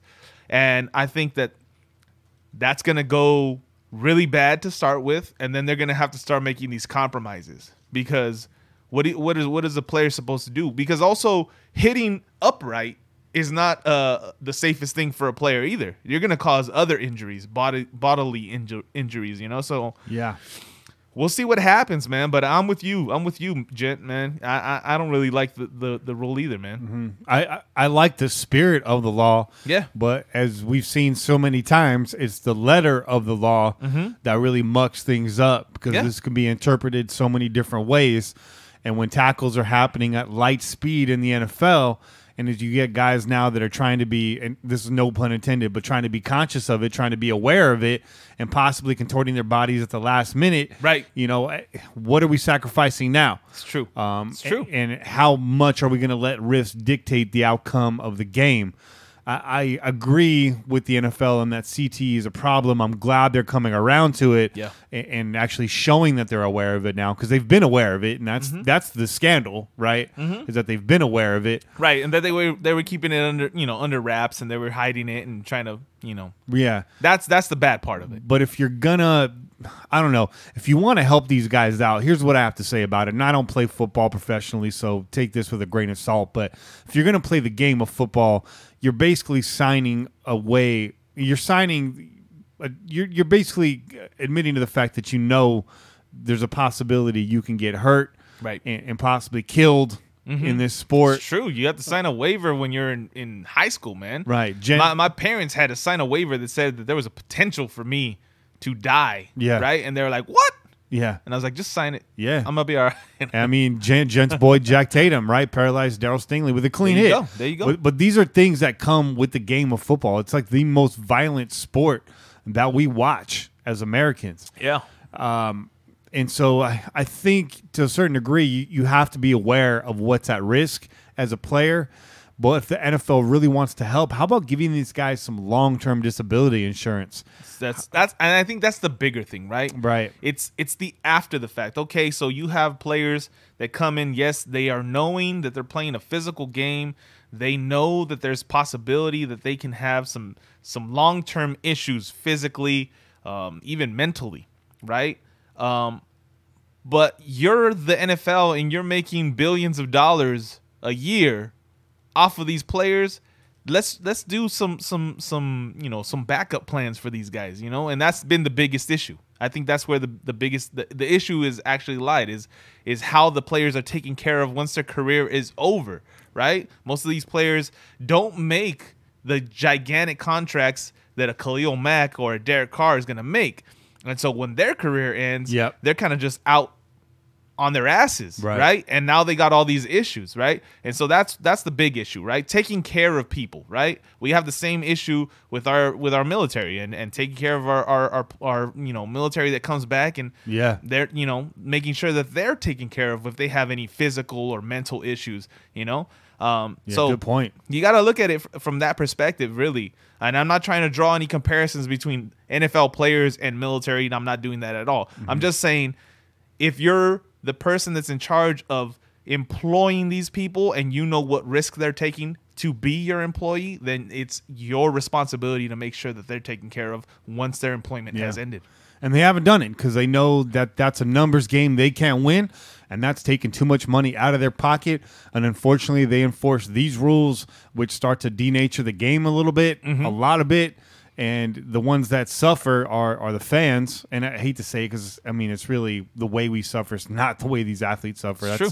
I worded that all wrong, but I think you know what I'm getting at. Right. But, yeah, I think it's really the aftercare. I mean, if you really want to do something where the rubber meets the road, start supporting these guys after they retire, after they stop playing the game. Not every organization has an owner like Al Davis that's willing to do that, because Al Davis did that for many players. So it's time for the NFL to step up. And I don't know, what the players union can do to support their own players that they represent. Because let's face it, they're not doing it either. As far as I understand, I could be wrong. I'm just throwing that out there. It's my ignorant opinion. But let's help these guys out with some post-medical care. There you go. It is Mike Haynes' birthday, man. Mike Haynes does not get enough mention when you talk about guys that were members of the Soul Patrol, like Willie Brown, like Jack Tatum, like Lester Hayes, like George Atkinson. But yeah, we mentioned at the top of the show, definitely salute to Mike Haynes. Happy birthday to you, man. Yes, happy birthday to you, Mike. A true Raider. And like like Gent said, I'm thinking of what I'm going to ask Kane later.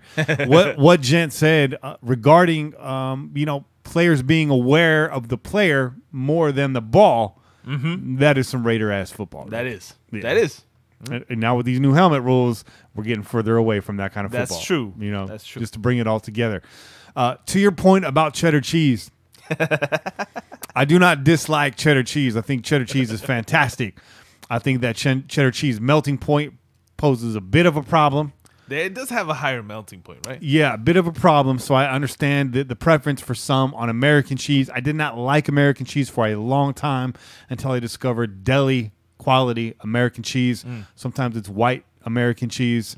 No pun intended, again. But if you get your American cheese from the deli, not that individually wrapped Kraft bullshit, you're going to get a better cheese than what you maybe understand American to be. Right. And that's basically what American cheese was made for, was to melt on a burger. So, it's true. And I think my favorite cheese on a burger has to be Swiss. So the point is moot. I think you said that too. I said Swiss. I'm a Swiss guy. And I'm not going to disagree with red onions on a burger. No, hell no. You got damn right. All day long. Fresh cut or grilled, either way. I'll take them either way. Yep.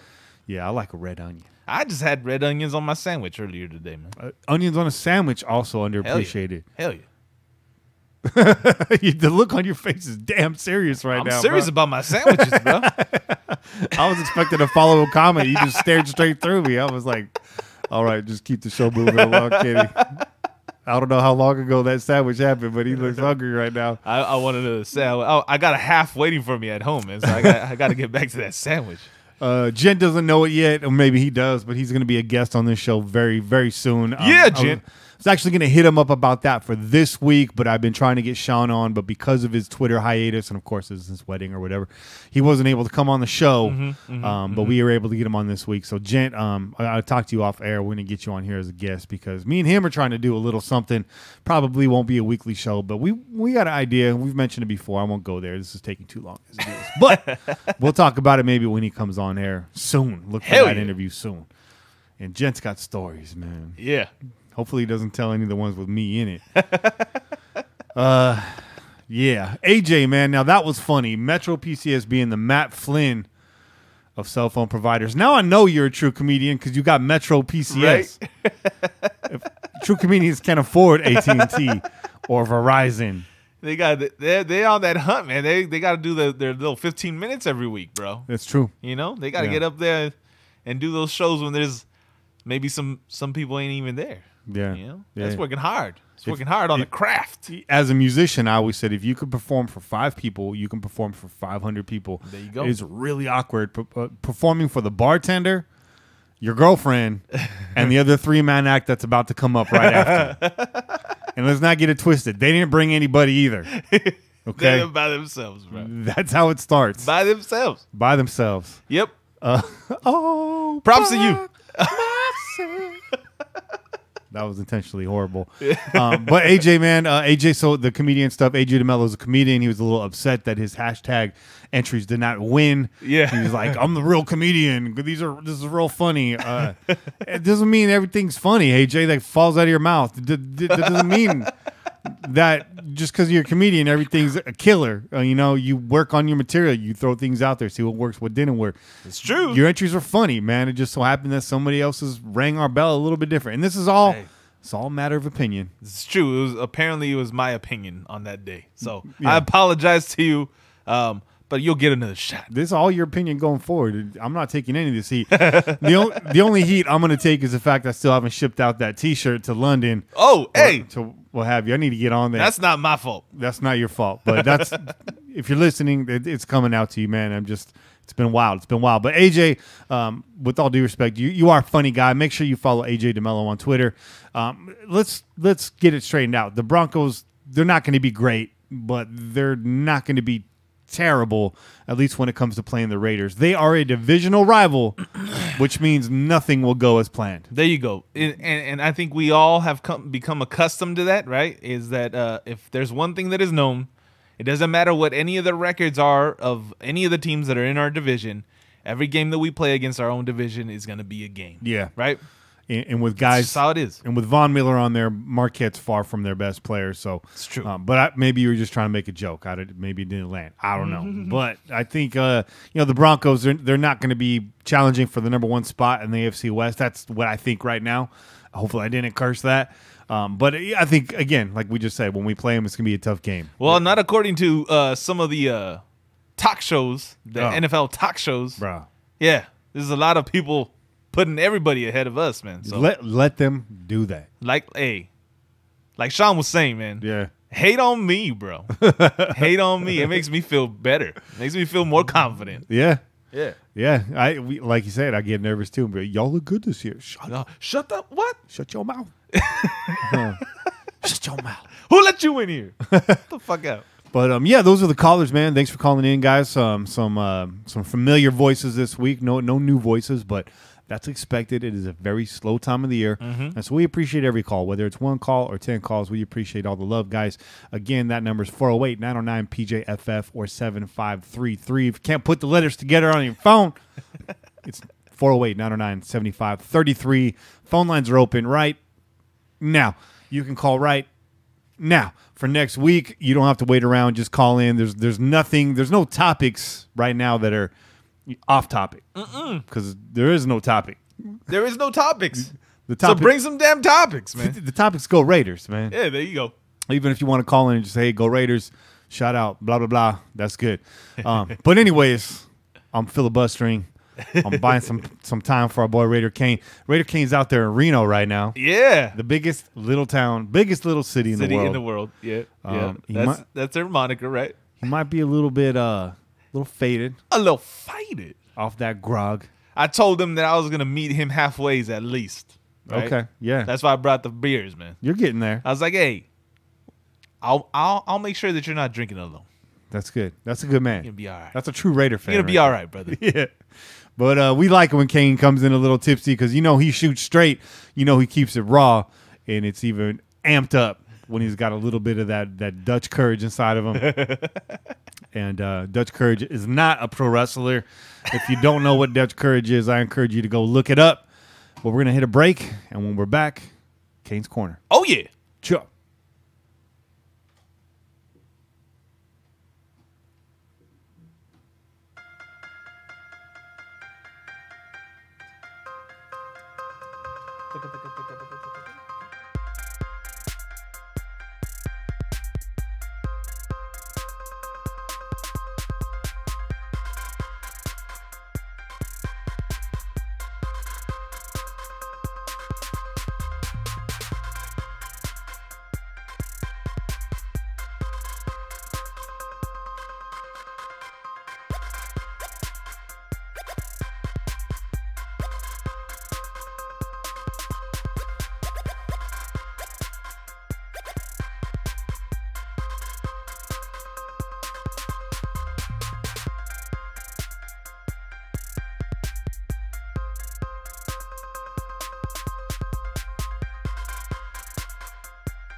Please leave your message for Marcellus.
I saw like a bunch of fucking random motherfuckers on my shit too on my Twitter. Yeah. I was like, who the fuck are you, bro?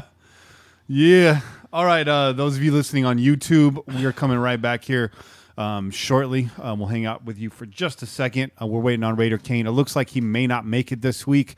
We're going to give him just a minute here to find out if he will. Again, he's in Reno. I don't know, what exactly he's doing out there. Also, real quick, Ronan Murray, just want to give you a shout out for the attempt, my friend. Okay, Yes. We appreciate you going through those those lengths to try to send us some amazing beer from Ireland. It's all about the thought, right? You thought it out. Yeah. He tried to send alcohol across international borders. Yeah. And that's some Raider shit right there. That's some Raider shit. That is some Raider shit. We appreciate the effort. Maybe we just have to go to Ireland to have this beer. Yeah. That'd be fantastic. Maybe. I don't know when that would happen, though. All right. Might be 5 years from now. So it looks like maybe Kane's a no-show right now. If he contacts us during the next couple segments, we'll get him on here. If not, it's always sad to not have Kane on a show, but no big loss this week as there's not much news to discuss. And we'll have him back on next week, of course. So let's get the show back and going again, huh? Yeah, let's do that. All right. So hopefully you guys watching on the live stream, this is moving along a lot quicker than the past few weeks. Let us know if it's not, and we'll continue to try to speed it up. But, partners got to use the bathroom sometimes, man. Chugging down these big bottles of water. And chugging down these brewskis. And some water. And you got water. And so some water. Look at you. You got to keep it balanced, bro. Putting that bladder to work. Getting that work. All right, and we're back. Unfortunately, right now, Kane, I'm not able to get a hold of him. As we mentioned in the earlier segment, he's in Reno, and he could be. I know what I do when I'm in Reno. Yeah. They got those giant margarritas. Woo! Yeah. Yeah, you can get an ad shot in them. They got that Fat Tuesday out there, bro. That's that Fat Tuesday. Yeah. You get that big mug, plastic mug. It's like the size of a big gulp, right? Yeah. And then you just add those extra shots in there, just straight shot. So he might be taking a beer nap in the hotel right now, or he might be on a win streak at the blackjack table. Hey, I hope so, man. And I'm not trying to get in the way of either of those things. So if our man calls us soon, we'll get him on here. If not, we'll get him back on next week. And if you're listening back to this, Kane, and you did miss the show, you will be missed. And we respect your vacation as well. Speaking of vacations, before we get into this next segment, Che and I will be taking a vacation. This is true. In 2 weeks, right? Not together, separately. Separately. But we will be taking vacation during the same time. Yes, I will be flying out to Albuquerque. Yes. And you will be? I will be heading out to Tahoe, taking the fam to Tahoe. Beautiful. Yeah. It's a beautiful time of Be year. my baby girl's first vacation. There you go. first time out and about in the world. Take her to the craps table. Have her blow on some dice real quick. No. No. That's not going to happen. Make sure you hit up the Harvey's buffet out there, man. Prime rib. Harvey's is about the only, there's only what? There's only what? Like 3-4 casinos right there on that strip. There's Harvey's, there's Harrah's, I think there's Caesars. Is there a Fitzgerald's out there? No, probably not anymore. It used to be Horizon. Okay. It used to be the Horizon. I don't know what it is now. Yeah. It might still be the Horizon. I'm not sure. Yeah. But yeah, it's Harrah's, Harvey's, the Horizon, and Yeah. Caesars. Those were the hotels Huh. that I knew. I go to that Harvey's, man. I just hit that prime rib station over and over and over. We get that raw horseradish too. You always got to hit up a buffet when you go to casinos, bro. Those Those are the good ones. Yep. Those are the good ones. Yeah, buffets can be real sketch. They can be. But the nice casinos, man, that's where you get some good food. The best buffet I've ever been to is the Rio's Seafood Buffet in Las Vegas, bro. Wow. Seafood buffet. We didn't make it there last That's it. time. We didn't make it to a lot of places. But the places we did make it to were put on notice. Hell yeah. They were like, don't let those motherfuckers back in. Yeah, it's gonna be interesting when we return for a Raiders game in the future to see how many posters we appear on. As we know it right now, the Cosmo is still standing, but I believe we blew out a whole section of that casino. So if you're happy with the Cosmo renovations, rebuild, You're welcome. you're welcome. On behalf of Che's loose change in his pocket, you're welcome. Inventing vape batteries, you're welcome. Ronan Murray wants to know, well, let's get it started. This is the I See You segment. I see you. This is a segment where we pick out interesting tweets, blog comments, YouTube comments, and we kind of put them on blast. But since we've gone with the live stream, we've changed it up a bit. We also allow these YouTube commenters to just ask us questions live on air. So, Hell yeah. first off, Ronan Murray from, did you say Ireland? Yeah. Ireland. Wow. He wants to know what our plans are for the 4th. Well, we won't be in Ireland. I currently don't have any plans. The Guerreros are my neighbors. They tend to shoot off a lot of fireworks. The municipal fireworks show is right down the street from my house. True. So I'll probably be parked outside with a nice little fold-out chair. I do work the next day, so it won't be nothing too wild. I might go over to my brother's, have a little barbecue, see what he's up to. What are your plans, man? Man, I really don't have any plans either. You know, it's weird. It's always weird when the 4th lands in the middle of the week, right? Because it makes it really difficult to celebrate it. But I think, obviously, I'm from a small town that's known for a big event that goes on during the 4th. Yes. So the rally is coming. We have a big biker rally in our town. It's the unofficial rally this year because the city is not putting it on. Yeah, it's an unofficial rally, but vendors and people got together and decided to make it happen. So it's going to be interesting. I don't know what it's going to look like. Because the reality is you can't stop, what is it, like 800 to like 1,500 motorcycles parked in the middle of your town? Yeah. It's a sight It gets to crazy. see. It gets crazy. It gets pretty crazy. So we might do a little, but I think I think they're doing it this following week. I think it's going to be taking place on the weekend. Yeah, on the weekend. Yeah. So it's going to be taking place Friday, Saturday, Sunday. Okay. So for the 4th, probably just be chilling, man. Yeah. Honestly, chilling. Maybe go to the parents' house, go see my mom's, my pops, or something like that. Well, let's you and I stay in touch because if nothing's popping down there, if you guys want to come up, for sure, you're more than welcome. I just, if the family's gonna get together and barbecue, I'll let them know we need a couple extra plates. For sure. Always plenty of food, and again, a good view of the fireworks here. There you go. Starting safeties for 2018. James Mullaney wants to know, who are the starting safeties for 2018? Here's my thoughts on this. I think your starting safeties week 1 is going to be Carl Joseph and Reggie Nelson. I think Reggie Nelson's actually probably going to start week 1, and I would assume by the end of the year it's going to be Obi and Carl Joseph. Okay. Those are my hopes. Okay. What do you think? I'm gonna go the opposite way. I'm gonna go Gilchrist. I'm gonna go Carl Joseph. Okay. That's what I'm going with. To start with, I know that Gilchrist is maybe thought of more as the Nickelback. The Nickelback. You just don't want to say Reggie Nelson. I don't want to say Reggie Nelson. I see it in your face. I just don't want to say it, man. I just don't want to say it. But you're probably right. He's probably going to start and shit. We're just going to have to deal with it. Well, we have to deal with it, nation. Maybe it goes differently. I don't know. But Rory Anderson just pulled up in the holistic pickle vehicle. Say that 3 times fast. He's out my front door because he already told you Gilchrist is the Nickelback. But yeah, the Northwest Raider wants to know if we ever thought of a Garlic Festival Pillagers Party with a live broadcast. That'd be great. The thing is I don't need all y'all at my house. No disrespect, but y'all never clean the bathroom when you leave. I know how a Pillagers Party goes.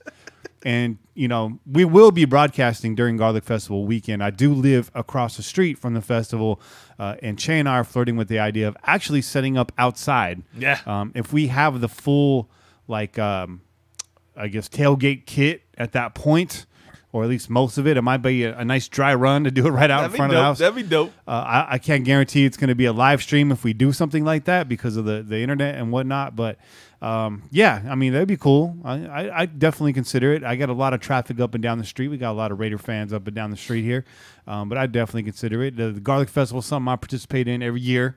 I took about a 10-year, maybe not that long, but a long hiatus. Right. And once my daughter came along, I started taking her over there, and I enjoyed it a lot more. The cool thing about living across the street is I get to go in the morning when it's nice and cool, especially on a Friday. I get my locals only 3-day pass, which is way hella cheaper than what you all are paying on a daily basis. How many passes are you limited to? That's a good question. My lady wants me to get her one. I don't know. As far as I know, I can buy one for myself and one for anyone that's with me because you need to show an ID with a local address when you buy that. Right. So there's that. And then, you know, I get the hell out of there after I do my first round of food. I got my staples. I get the coconut fried calamari.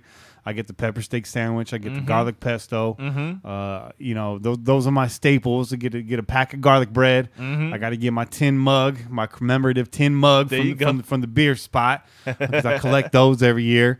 Maybe go through, get myself a tank top. And these are just local things I do. And then I'm out of there and it cool off at the house. You know, however you need to cool off. That's how we cool off. Right. I usually have a few friends over, and then right around 5 o'clock, when it starts to cool off outside, I'm back in there for dinner. There you go. You know what I mean?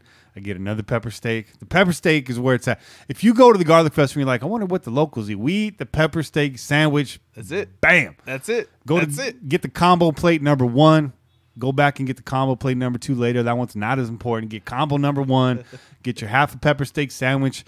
Get your calamari and the scampi sauce. You got to get the pesto plate with the garlic bread on the side so you can scoop up the pasta. All that pesto oil at the bottom is so good. Oh, yeah. Stick with Gourmet Alley. You really can't go wrong there. And then there's a few spots in and around. The calamari, coconut fried calamari is not a Gourmet Alley item, right? But I always seek that out. I got my little favorites, and of course, there's the Cajun lady. She's got the alligator. She's got the snake for sale. Yeah, that stuff's pretty good too. I might have to hit that up. Alligator meat's good. It's like a cross between chicken and fish. That's what I've heard. That's what I've heard. I like it.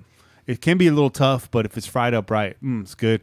They got the crawdads over there. You can get crawfish. There's a couple nice little barbecue spots. You don't want to say crawdads around people from the South. Nah, crawfish. They get angry about that, man. They don't like that. Crawdad. This is crawfish. And then I think this will be the 3rd year of the Garlic Festival barbecue cook-off. Bad Boys tailgates out there. Of course, they're out there at the Raider games. So I usually go through there. You buy tickets, and you can go to all their trucks and get, like, taster platters. Dope. And then submit your vote. So that's always good. There's some good barbecue. There's some great barbecue. And there's some, like, why are you doing this barbecue? But everyone's got to shoot their shot. So shoot or shoot. Yeah. Shoot or shoot. So I'm all about them ribs. And then I made a choice last year to go towards the end of the day. And these guys, a lot of them had leftovers. And so you're only supposed to get like 1 or 2 little ribs with your ticket. And they were just pushing all the food. Like, we got to get this out of here, bro. Here, take another one. So that's another locals tip for you. But yeah, that's... Yeah, this guy's hungry right now. He's saying Northwest Raiders got the munchies right now. But I just went off on the Garlic Festival. But yeah, man, I'm a Gilroy boy, so that's what we do. I think it's 35,000 people going in and out of there on a daily basis. It is the 2nd largest outdoor food festival in the nation, second only to Barbecue Festival out there in Texas. Okay. So you know that's big. Hey, Yeah. take it. Take it. Number two in that situation is not that bad. For a small town like this, hell yeah. Hell yeah, I'll take that. That's big. But yeah, so one year I went and I was sitting there. There's people come from all over. And these folks I think were from Louisiana, and they were like, "Do you guys do this every weekend?" And I fucked with them. I was, "Oh yeah." I was all just come back. Yeah, Come back. but it's just everyone shows up only in this weekend. We just get together. Nah, we don't do it every weekend. We were in it one year. My family was in it one year. My mom had a booth for the bakery. It was pretty good. The good thing about the festival is a lot of the proceeds from the booths go to local charities, local organizations, the schools be out there, stuff like that. So it's a great opportunity for our town to generate revenue. And there is some good food. I always, too, right in the middle of it all, I'll take my food, I'll go over to the demo stage and watch a lot of these people cook. So we've been having some celebrity chefs come in. I think Giada De Laurentiis was here last year. But it's cool to watch the demo stage, to watch the local chefs compete and stuff. It's pretty good. It's pretty good. It's fun over there. It's hot. It's real hot. It's always hot. Super hot. Always hot. That's why you end up running through a lot of beers. You see some sloppy people out Dude, there, bro. one year, when I was young, looking outside the window, there's a guy shirtless passed out on my front lawn. I bet he was. Yeah. I bet he was. We didn't touch him or nothing. We just let him be. He moved along at some point. But I got an invite to go to training camp from Dirt Lot. Dirt Lot, I want to say thank you. But the reason why I can't go is the festival's that weekend. It's not so much the tradition of me going. I can miss a year, not a big deal. But it's more or less the fact that I don't really like leaving my house unattended during that weekend. Right. It's true. It's too wild, man. Yeah. It's too wild. The town gets a little bit crazy that weekend, and you get outsiders come in, and there's funk, man. Funk happens. Funk happens. Yeah, so fools be set tripping and stuff, you know. It's wild. And then one last thing on this ICU segment, Sean Grogan says, I'm excited to see PJ Hill, I think he means PJ Hall, playing alongside Hurst. They're going to give one of our edge rushers a free run at the quarterback. I'm going to say pump the brakes, Sean, on PJ Hall. I don't think, with his measurables and his combine and stuff, it makes him out to be a really enticing player. Right. But from what I'm seeing, is he's showing that he's every bit a small school player that he was. He's definitely strong. He's definitely talented. But I think it's going to take some time for Hall to crack some of those rotations. I don't think he's going to be the kind of impact player that he looks like on paper is all I'm saying. Yep. And that's no disrespect to Hall. Of course, we want to see him become that guy. Of course. But out the gate, I don't think that's going to happen. I think he's going to be a fan favorite because of what he represents and being the underdog and stuff. And I think that's really cool. I like him too. But don't get your hopes up too high for PJ Hall just yet. Yep. Is that fair? I think that's completely fair. And I even think that PJ Hall knows that he's got a show, right? He's got a show. He knows. Yeah. He knows. He knows what he's up against. He knows he's got a lot to prove. So that ain't a bad thing, man. No. Those comments ain't a bad thing. It's just, it is what it is. It's a fact, man. You came from a small school. Yeah, you got a lot of hype behind you, but the bottom line is you got to show it on the field. That's it. And we don't know what that's going to look like yet. Right? Yeah, and we haven't heard really jack about him in training camp, so that's no one's pumping him up. No one's not a good sign, But you hear what you already knew. He's a strong guy. Yeah, that's basically what you've heard. Yeah. He's a real strong guy, and he's hella cool apparently. And he's cool, right? That's cool. That's cool. We like those. We like both those things. Yeah, but let's perform on the field. Let's do it. So maybe preseason game, he has a big game, and then maybe we can get excited. Yeah, right. He might be that dude that's like the preseason marauder, like Luwani was last year, right? Luwani was the champion of the preseason for Raider fans. Like, put Luwani on the field, and that Charger game came along. They put him on the field, and it was like, get him off of the field, right? It's too soon. It's too soon. No, I don't think. I mean, Hall's not in a position to be that kind of a liability, but who knows? Maybe he's going to be the preseason champ this year. We wish nothing but the best for PJ Hall. Hopefully, he comes along and proves us wrong. That would be great. And prove Sean right. That would be cool because what you're conceptualizing, Sean. I mean, that's the ideal situation. That's why we all got excited on draft day when we were like, "Who is this guy? Oh, that's who that guy. This guy's going to change everything." Right. Pump the brakes, everybody. Right. Let's come back down to baseline and come back down to reality. That's probably not going to happen right off the bat. But let's do some shout-outs, man. Shout-outs. We need to get a cool shout-out sound effect. That's what I need to do. Not that I don't appreciate your shout-outs. Sound effect. So we're going to run through these. I haven't heard from Kane, so hopefully he's all right. Hopefully he's not in the ER or something like that. I think Kane's more responsible than that. He's a vet. He knows how to party. Oh, yeah. We're good. But anytime if he's a Raider fan and he's made it out for this long, okay, he's been a Raider season ticket holder for how long? He's been to so many tailgates. Yeah. He's still alive and kicking. He's all right, bro. He's going to make it out of Reno just fine, okay? But, you might kick my ass for saying this, but last year, I forget what game it was, he was coming back from the restroom at the tailgate, and we were all about to head in for the game, and I caught him coming back the other direction. He was like, dog, I don't know where I'm at right now. I was like, I've been there. Yeah. So I just kind of walked him back. I'm all, boom, that's the spot right there. That's the tailgate. Do. I think actually this was 2 seasons ago, and he's all right. I was like, take your time, bro. We'll see you inside. He was good, man. He was good. He rallied, came rallied. Everybody rallies, man. Everybody rallies. Not everybody rallies. I've seen dudes. Oh, that's true. Not everybody rallies. I take that back. I overspoke. Some people get arrested before they rally. But this is true. I've seen some people pass out the first half of the game and then rally. And they're getting into it in the second half. In the second half, all of a sudden, they just got some energy, man. That's good. They're like the second line coming behind the phalanx, ready to take over. That first line, they need a break, right? You've been passed out all out. Get in there. That's a bad time to pass out, too, especially if it's a day game, bro, because you got that heat just beating down on you. You're passed out for the first half. Woo. All bad. Someone got to get you some water, bro. Let's do some shout-outs, man. So on Twitter, Jared the Heretic, Jason Markham, shout out to Rudy R. Reyes, Jake Senesac, Bert Compton, DFF Stefane. I almost said Stephanie. Kevin Sikorsky, the Fantasy Madman. Shout out to Wade Hutchins. That sounds like a gangster name, Wade Hutchins, right? That's old school. That sounds old school, bro. Why does it sound like Wade Hutchins is about to drop the dankest soul album of the year? Shout out to Mike Zimmer's Ears. Probably not a Raider fan, but shout out to you anyways. Shout out to Ruby Quintero Walton. Good luck on your career. Shout out to Michael Brooks. Shout out to Gabriella Sarsaparilla. Probably not your last name, but a delicious drink nonetheless. Shout out to Brian Lacroix. Probably your last name and also a delicious drink. Shout out to Seamus P. Barrett, Ultimate Raider, Margie Freedy, and the Fantasy Football Life. Also, make sure you follow Blitzed NFL Radio. Just look them up on Twitter, Blitzed NFL Radio.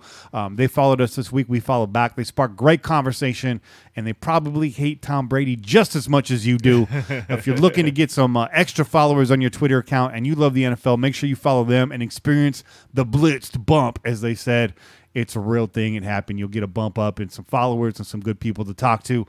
Also, a big shout out to Kendra Stabler Moyes, daughter of the great Kenny Stabler. Make sure you check out her upcoming interview with Just Win Ladies on the Out of Pocket Sports Network, of course. Oh, yeah. I don't know when that interview is dropping, but make sure you follow Just Win Ladies just in case you miss it. You can catch up. And lastly, we'd like to thank Jim Jacks once again for coming on last week and doing a tremendous interview with us. Also, special thanks to Sean from the Raider Ramble for joining us this week as well. It's been great. Before I hand this over to Che, I just want to give a shout out to some of the folks on YouTube that joined us. JD Hightone, shout out to you, man. Shout out to Julia Ballone, who commented on the Jim Jacks interview. And Sam Smith, man. And Ismail, I think it's Ismail86. So shout out to all of you. And, of course, Daniel, who's in the YouTube chat right now. Daniel's a man that I actually got to meet recently. Solid dude. Lifelong Black Hole season ticket holder. He's Dapper Dan on Instagram. Make sure you follow him. Great dude. Great Raider stories. He brought in his book of cards. He had a whole binder full of the sheets full of Raider greats, man. Some cool ones on there. That's dope. Some real cool ones. Yeah. But you got to collect them cards, bro. That's what the 80s life was all about. Bro. Yeah. Collecting cards. It made me want to get back on it again, but I don't know how strong that's still going, like that card culture is. I mean, it's going away from it, but if you got some, why not keep going with it, man? Yeah, I do. Keep going with it. I got some stacks of cards at home too, man. Yeah. Hell yeah. All right, let's get to these Instagram shout outs. Shout out to New Tone Ventures. That's actually my boy from high school, man. Hey, shout out to you, brother. He's a Niner fan, but I'm gonna shout you out anyways because you did give us a follow. Louis Valet 42. Shout out to you, brother. Leah Dad 9164. I think it's Leah Dad. That's what makes most sense to me. Okay. Okay. All right. Shit. I don't know. Correct me if I'm wrong. I'm sorry if I get it wrong. All right. McQuarrie Rob started following us also. Raiders real fan. Ghost Raiders 82. Forever Oakland Raiders. We got a lot of them, obviously, because we missed a couple. Oh, yeah. Raiders King started following us. Janine 9. She doubled up on the nines, man. She spelled out the 9 and then put the 9. All right, shout out to you. Jim Jacks Media, our boy who was just on last week. A shout out to you, brother. Let me see. Hold on. Raiders Lovers and Raiders Fan Center. And last but not least, P. Pagan 80. Okay. Shout out to you. Shout out to him. Lots of followers. There was some followers in there too that I didn't mention because I wasn't sure of their alignment. Right. I think some of the people I shouted out to, not Raider fans. I know Margie Freedy's a big Packers fan, but you know what, man? Margie, she started following us. So did Rudy R. Reyes, who's a Steelers fan, started following us when we started following Blitz, and Blitz was shouting us out, and we were shouting them out.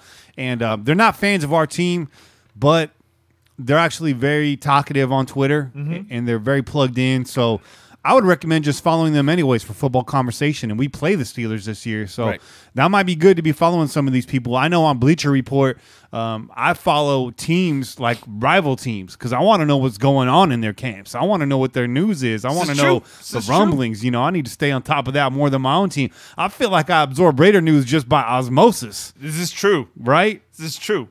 When you got the nation surrounding you, yeah, you're going to get some information. Yeah. You're going to get information. You don't really have to search for it. It just lands on your lap. Right. Yep. Right. I like your thinking, man. Yeah, you got to get out there. You got to stay informed. So, that's it for this week's show, folks. Tune in every week wherever podcasts are found. Call in and leave a message to be played on air at 408-909-PJFF. Get dipped in pillaging gear by heading over to pj4f.com/shop. Get yourself a t-shirt, a can koozie, a coffee mug, something.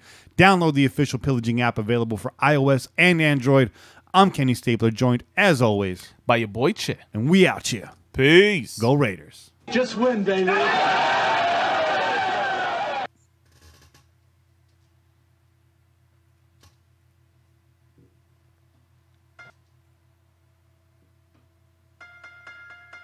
Oops.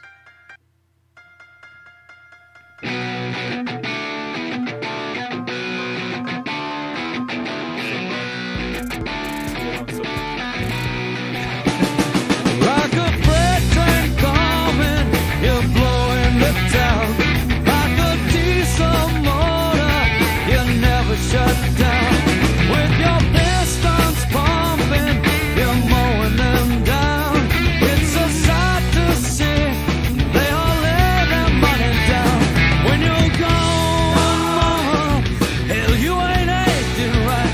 When you're gone, I can still see your eyes. When you're